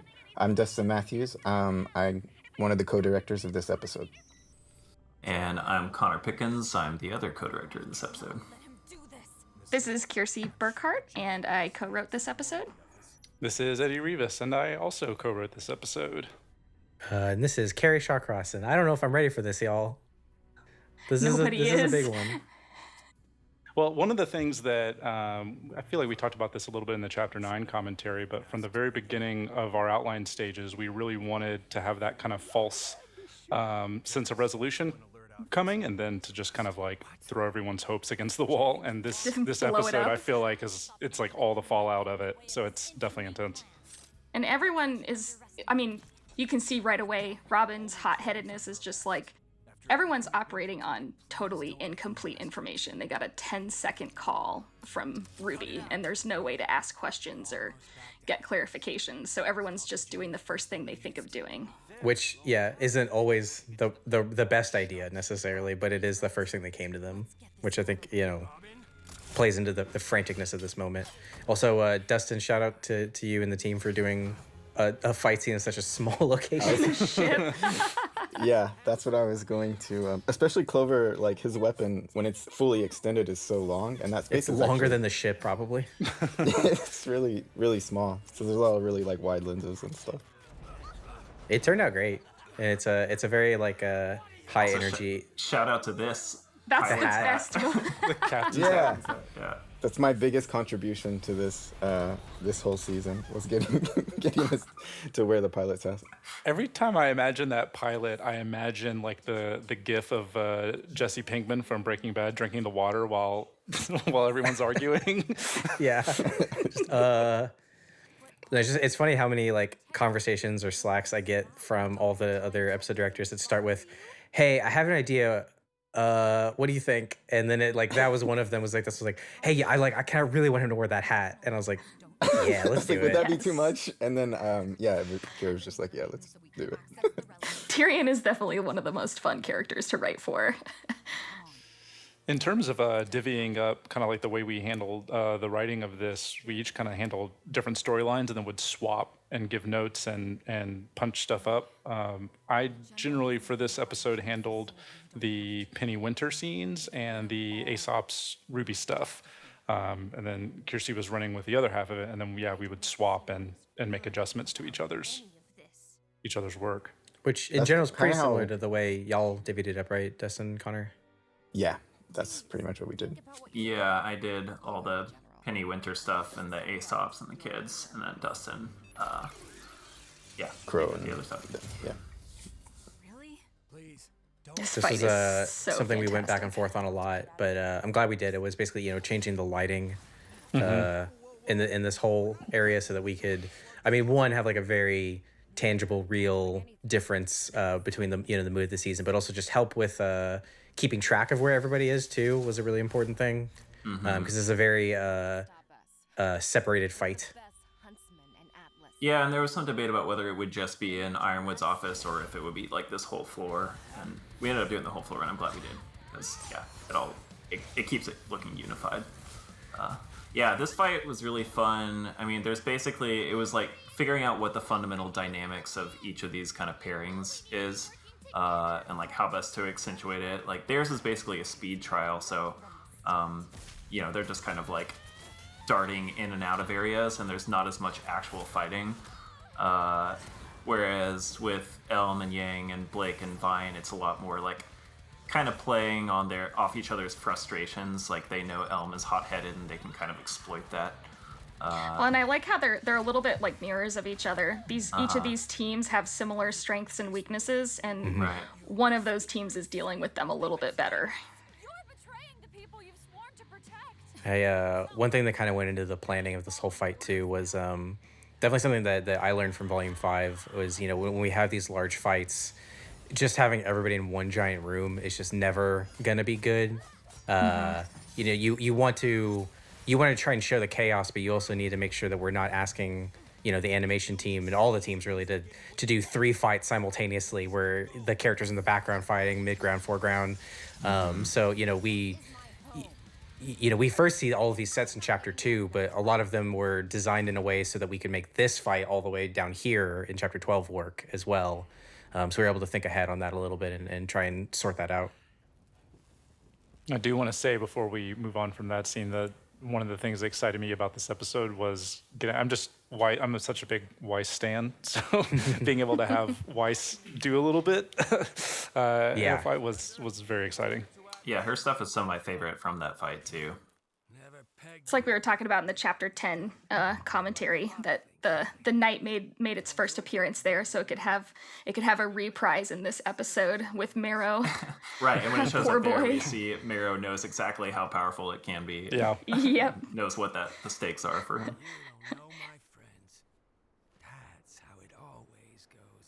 That's such a sad line from Crow. It really is. This brutal.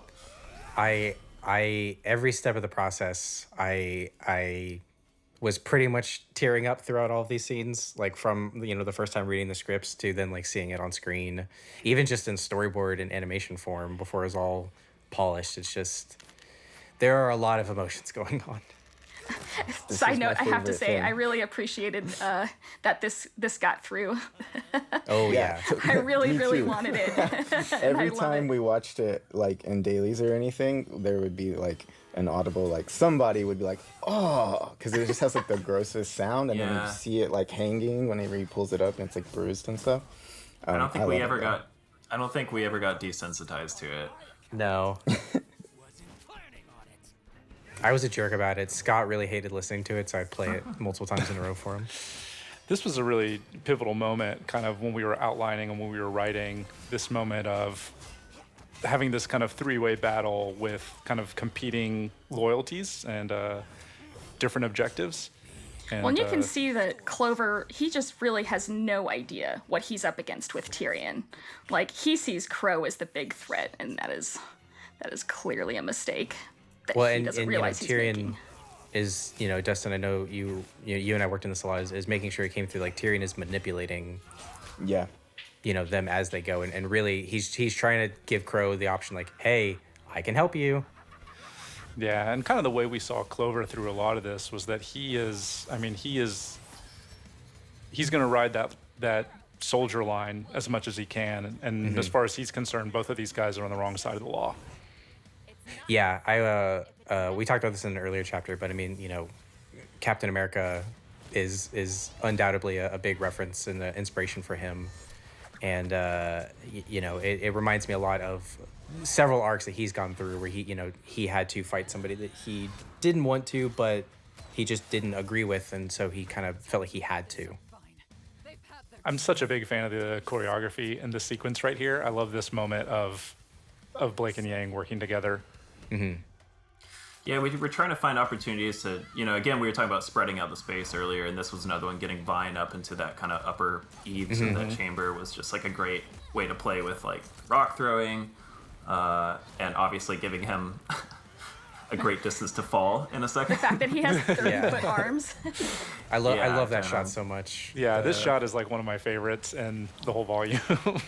What, right? This one? Yes, Yeah. right there. Yeah, I love Amazing that too. use of This slow-mo. is, Jovic animated Nice. that. This is just another reminder of something that I've loved about Rwby fights since the very beginning. When I think probably one of the best examples is the Nevermore fight Monty did in Volume 1, is just how much we all try and use the environments as well. And in this section, it was kind of like, modifying the environment and then using it to advance the fight, right? Right. Like, he creates these spikes, and then that creates an opportunity for him to kind of dance his way up them, and then have to dodge off of it. So, I don't know. And I like that it shows a little bit of it does bring in that experience that he has as being a huntsman for longer.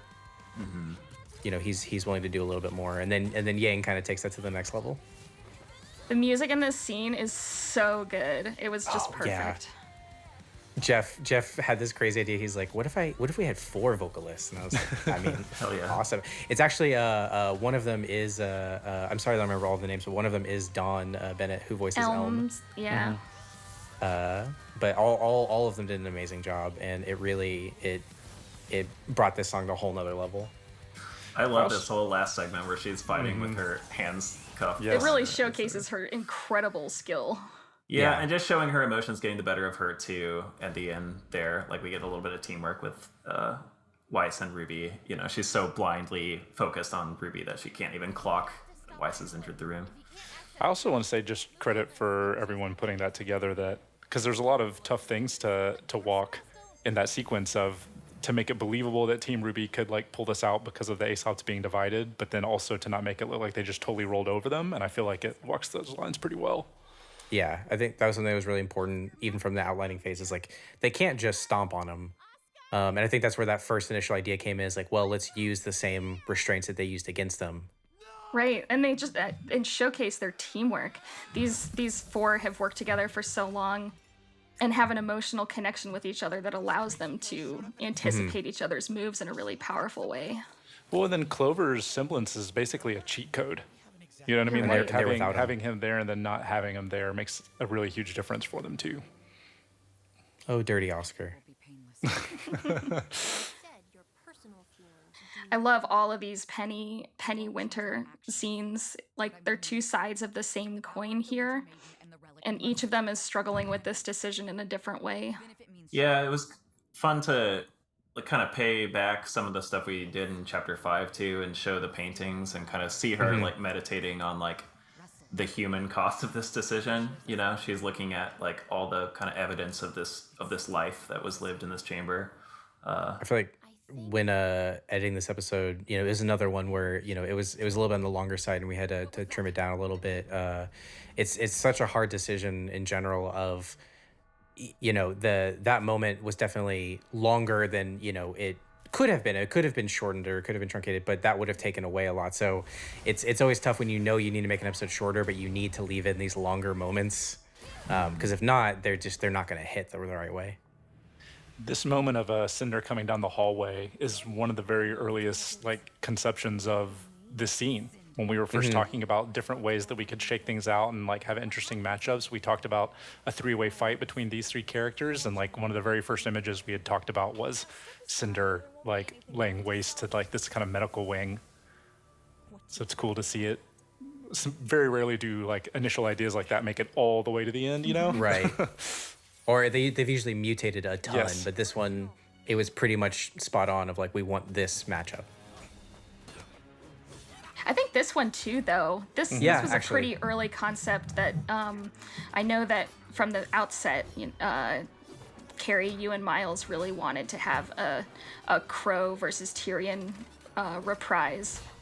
Yeah, but not in the way we've seen it before. Yeah, exactly. Yeah, I mean, it was, and this is before we had written a lot of the other part of the series or season, but the fact that there is this history with Tyrion and Crow as well.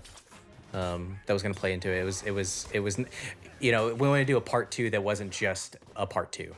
Right. And Or a copy. coming back to your comment earlier, Eddie, about Clover's semblance being a cheat code, you can really see here that he's just come to rely on it completely when he gets blindsided like that. Why couldn't you just do the right thing instead of the thing you were told? Oh, Crow. I know, of I'm the already characters in like, the scene. Yeah, they all did such an amazing job. I like 100% when Jason Liebrick was voicing these last moments here with Crow. This shot was amazing.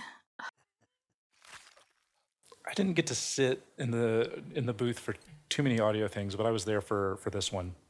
That's right. Yeah. Jason doing those lines. Yeah. It was emotional all the way around. His performances this season were incredible. Oh yeah.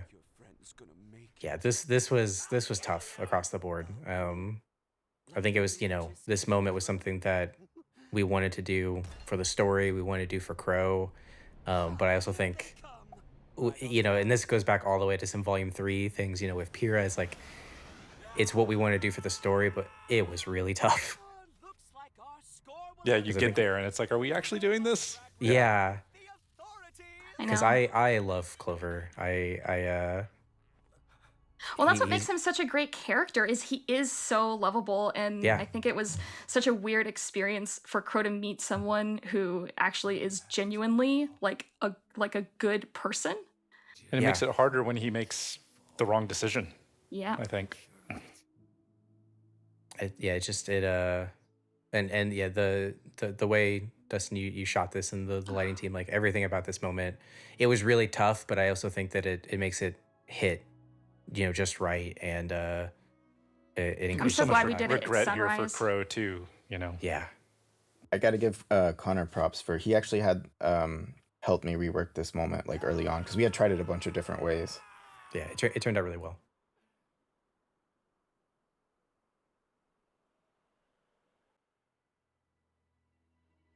Give up. Hello, and welcome to the final quarantine commentary chapter. I'm Kerry Shawcross. I am the director for this episode, and I think I wrote like 2 lines maybe. My name is Miles Luna. I was one of the writers on this episode. I'm Eddie Rivas. I was another writer on this episode. And what an episode it was. I'm glad that we got to, this was definitely one of those fights that could have gotten shorter, but I'm glad we got to get a good amount of it in there still. Just because I love seeing Neo fight. I'm a big fan of that Oscar Kane lamp grab. Yeah. Oscar's got moves, man. He's got moves. does. He does have moves. He's not just a farm boy. He's a farm man. Yeah, you see somebody work on I the don't know if farm, I'd they're go that ripped. far. I'm not sure I'd go that far yet. All right, he's a farm young adult. Yeah. Farm teen. Something I don't like that. I take that back. I'm sorry. But then here's the fight that maybe slightly more excited about. I'm such a big fan of this fight. I mean, I think we talked about this in the chapter 12 commentary, but I mean, like, this is definitely, this entire fight is something that we wanted from the very beginning and made it all the way through. It was really difficult because I was trying to figure out, like, the first pass of this fight looked very different. At one point I had Henny getting knocked into a room with a bunch of, like, oh no, she gets thrown into the hall with all the busted AKs, and then we wanted to do a thing where we could show some more, like, magical looking maiden power stuff, and Cinder brought all the AKs back to life and made like evil magical puppets to fight Henny, and there was some sort of like puppet joke there, something like that. But it essentially turned into this thing where as I was working on it, I realized, hey, Cinder's got maiden powers. Why doesn't she just like blow up the room and like bust through walls? And then the answer was she should. And so that's how we ended up outside in this awesome sky fight. Yeah, I love that surprising moment of like going out into the open air and being able to do this, like, especially since each of them has a way of doing this kind of in an aerial battle. Worked out really well. Yeah, and I like the not necessarily misdirect, but the little bit of a time there of like, what happened to Winter? Where'd she go? Nope, she can fly. We're good. Yeah, I remember the first time I saw the board of that little sequence right there. It was very, yeah. It's always Oh, yeah. nice when you can like see a board and it goes like way above like what you saw in your head. Yeah, Kevin worked on the scene and did an amazing job. Kevin, love his work. And I remember this was a thing when we were trying to block this out, like at least in the writing stage, it was like they're starting in the place where the thing that they need is, and then getting them out of it, and then getting Cinder back separately from them. Yeah. Yeah, it was definitely a little logistically challenging, but I think having it turned into this way to also see Penny, see her human side and see her making more human choices versus this cold logical choice. Guys, they went this way. I can't remember where the idea to have Neo turn to Nora came from, but I am very happy we did it. That was me. Thank you. Oh yeah. It was we had this whole thing because we Ren is clearly struggling with some pretty heavy emotional stuff that isn't we don't fully, we don't at all resolve it this volume, but we wanted to, like, I remember, like, we all knew that people weren't going to be a fan of Ren's attitude for a large portion of this volume, but something Right. that was really important to me was still showing, like, hey, don't mistake his actions. Like, he's obviously doing a bad job of communicating and, like, talking about how he's feeling about stuff, but he still cares about Nora. And this moment right here, that Nora is the only one that kind of sees just how much that Neo playing the Nora card on him really got to him. He's still a kid. Yeah. Speaking of like not resolving kind of Ren's stuff in this volume, that was something that was interesting about writing kind of this volume in general, but like with the finale being able to land everybody where we wanted them, because we knew that some people were taking kind of smaller steps in volume 7 with the full step was going to come in volume 8, and figuring out exactly where we wanted to land all those pieces in this episode was an interesting little exercise. God, this scene also, like you said earlier, Eddie, when something comes together even better than you'd imagined.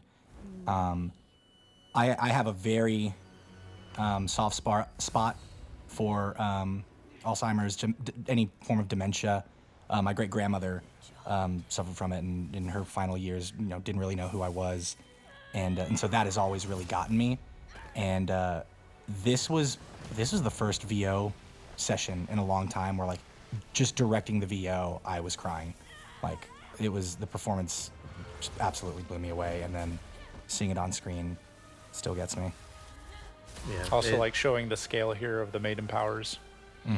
Yeah, Someone that's had their entire life to master it. the effects team really knocked this out. So good. It looks Yeah. so good. I've said it probably like 4 times in different spots on the commentary, but like Winter and Penny are like one of my favorite parts of this whole volume. Just their tying their respective storylines together and then having it all kind of culminate in this sequence. Yeah, a very human robot and a human who's, some could argue, a bit robotic. A very robotic human. Yeah. Yeah. This scene always gets me talking about Ren again. Is this scene? Seeing how far apart I think they've all grown, or Ren, and by that I mean Ren has pushed them away. Yeah. And of course, then Oscar can't help but run away like he typically does. I'm always floored by just how far Neath can go in his performance, because like a lot of us, like, not a traditionally like pro voice actor when he started. Yeah. And most of the times he finishes his recording with us, it's like 8 p.m. our time, and then early in the morning in Japan, and he'll wrap up, and then he's like, all right, I'm gonna go to work. And my He's normal desk usually job. he comes in kind of like out of breath because he's just had a run from catching like the train. Yeah. Like, it's not an easy thing for him to do. But I love, like, he's always done a great job, but I can really say he's grown a ton as a Oh, yeah. performer. I was really happy with the scene, just how quiet and calm everything got. We really went for this like Eye of the Storm kind of vibe. Are you okay? Yeah, in this Job to do. super chaotic, super stressful, and especially for Freya, extremely confusing moment, it really meant a lot that the first thing Penny says to her is, "Are you okay?" It's checking to see, just checking to see if she's fine. There's a million other things that are probably on her mind, but that being the most important thing, I think speaks a lot to who Penny is as a person. Yeah, I mean, and especially with Ironwood's influence on her and the situation. Yeah, you have to ask, like, is that what Winter would have said? Yeah, yeah. Maybe. It was a difficult. I remember we had a lot of talks about how does the maiden power get transferred, because it would be like there was at one point where we were discussing, like, is Penny going to have to kill this woman? Like, was on the table at one point. And yeah, it was a weird sort of like trying to find something that would feel satisfying but also not too convenient and still the right amount of sad without being disturbing. Well, and we didn't want Penny to like steal it from Winter, Yeah. like in like a, you know what I mean? Like, so just having everyone's motivations here and figuring out exactly the way it shook out. I remember that was one of our toughest things that we did in the outline. Getting it so that it's like, okay, the pods are broken. It can't happen any other way. This is actually, there was an original version where Penny, like, one pod got broken and Penny like used the pod to transfer to herself because she could like remote interface because she was a robot. But then that's something about that still felt like, more like stealing. And in the end, it was Freya's decision. I also got to say, another one of my favorite characters this season is Oscar. He does not get a ton of screen time, and because he's significantly younger than the others, he's not really given. Ironwood doesn't know him quite as well. He doesn't get the Huntsman license treatment, but instead gets a lot of one-on-one time with Ironwood off screen. We see a brief bit of it in the montage, and then of course they have their conversation in the vaults earlier in the season. But like not even just in the beginning of the season, I said, man, Oscar's got moves. But he's also like, he's matured so much in his role. And man, I just love this small boy standing in front of a military giant and just speaking his mind. This scene, sorry, you go. I was gonna say, I think it says a lot about Ironwood and where he is right now. Even at this moment, he's still wanting or expecting Oz to show up. Because I still think he doesn't 100, he believes in his idea, but I think he still wants that guidance. He's not I was going to say, this scene is, I think it was one of the final things that we wrote in this episode. This scene and like the upcoming sequence. Philosophical points that won't matter if Salem wins. Listen to me. No. To be able to lay it out all on the table about like, here's what this fundamental issue is, and to show just how far Ironwood has gone. Yeah. Rwby, the council, this kingdom. And you get such a sense for how, like, yes, you could probably argue that, some of this is his own doing, but like, you can tell that he feels in his mind he is backed into a corner and is doing the only sensible thing. And we talked about this in chapter 11. He's not completely wrong.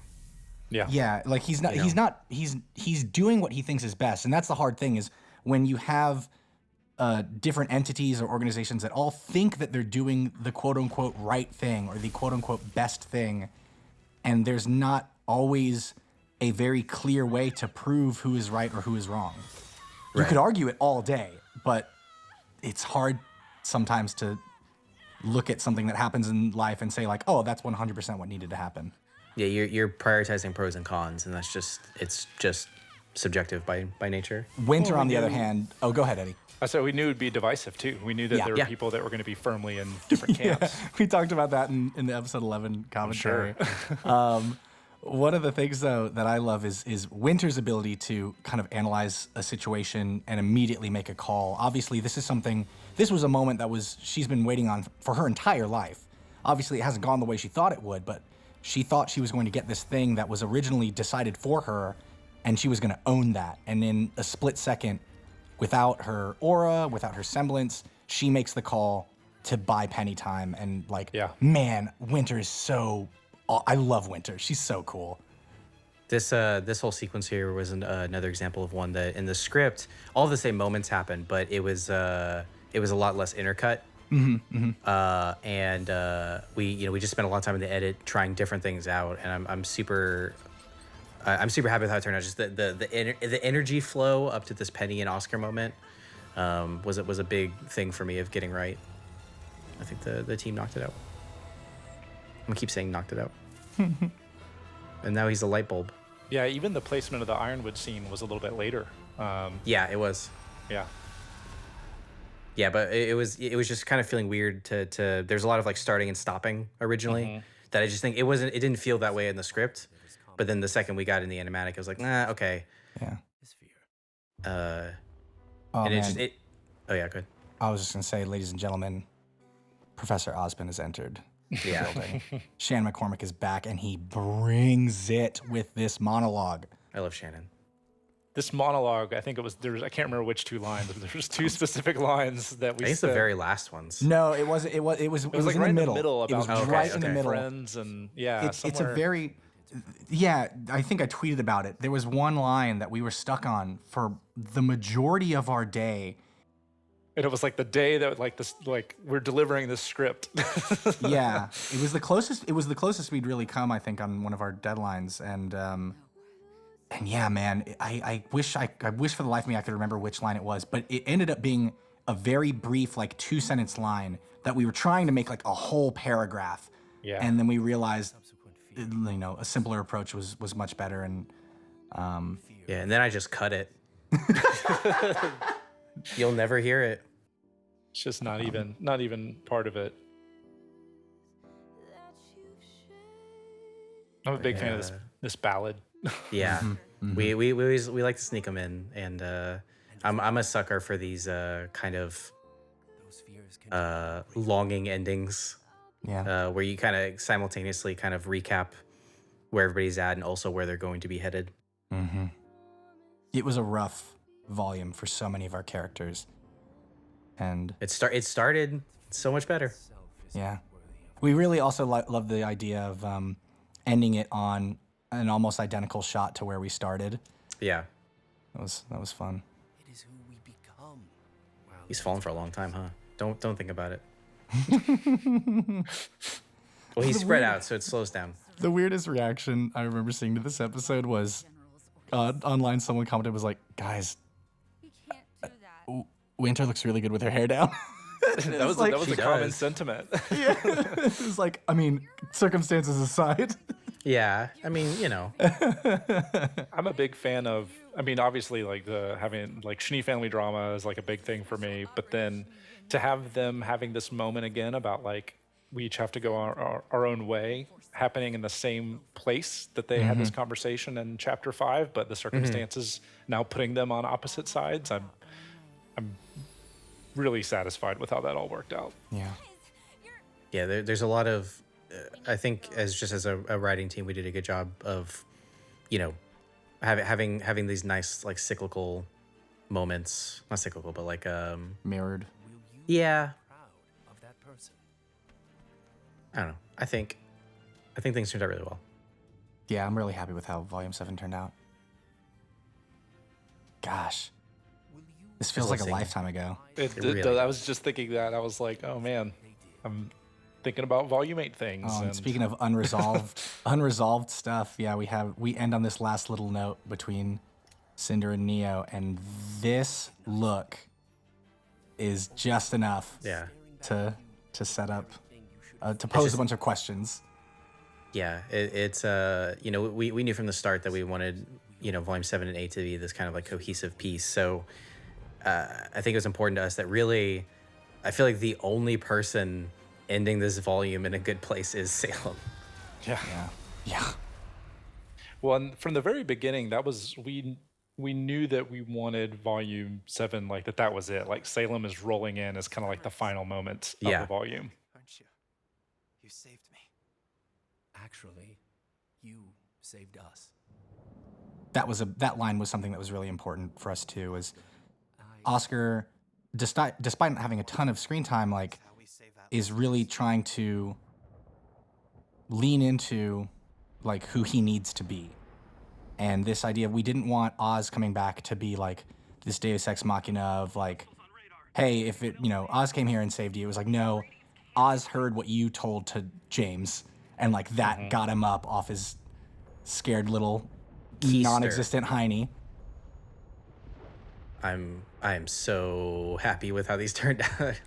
Everybody from modeling to animation effects, Muse, like everybody. What up, Monstra? You big chungus? Yeah.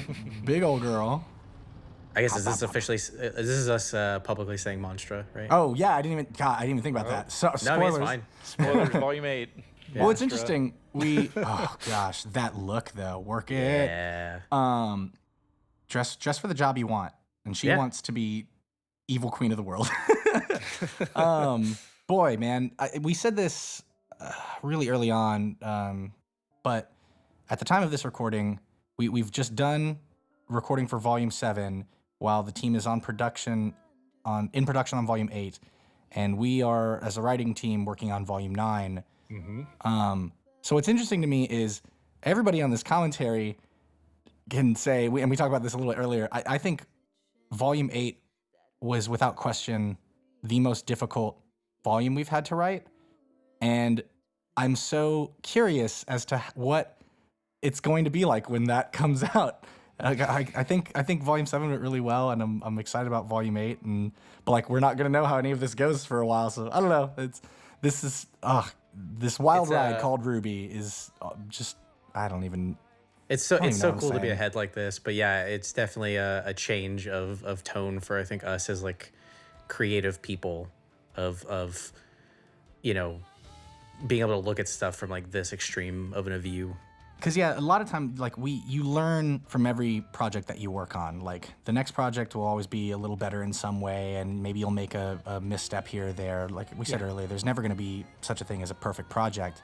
But yeah, it is strange because like a lot of times, though we don't usually let like fan reaction have a huge sway on what we're doing with the story. Like this will be the first thing. Like it's the only season that we've ever written entirely like in a vacuum, I guess. I don't know. That's Volume 9, I suppose, is the one. That Volume 9 will be a little bit. Volume 8, there was like the season had started and we were already in writing, and it didn't sway a lot of things, but there were things that were like, okay, this is something that we had felt that people were picking up on, so like we already kind of knew that going in, and it's what's interesting looking back is how much of the end of Volume 7, because I remember when we were writing chapters 11 through 13 in particular, that it was like our outline stage was like kind of chaotic about those, because we knew all these things needed to happen. Yeah, for Volume 7, that it was so chaotic, and we knew all these things were happening and all these things, and the outline I remember was kind of not a mess, but it was like definitely like we don't know how much space any of these things are going to get to breathe when they're happening.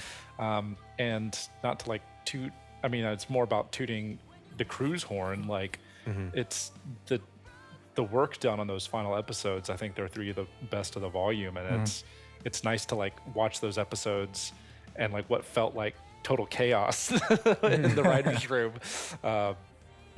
ended up, just really, especially I remember chapter 11 felt really chaotic when we were trying to outline and feel like, okay, here's what's going on, and then 11 is such a strong episode.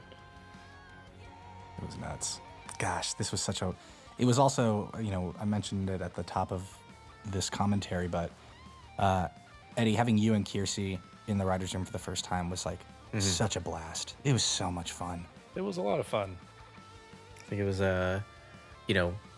it was nice to have. It was just refreshing, honestly. Like y'all are great writers, and just having more people that can bring things to the table, and yeah, it was a good time.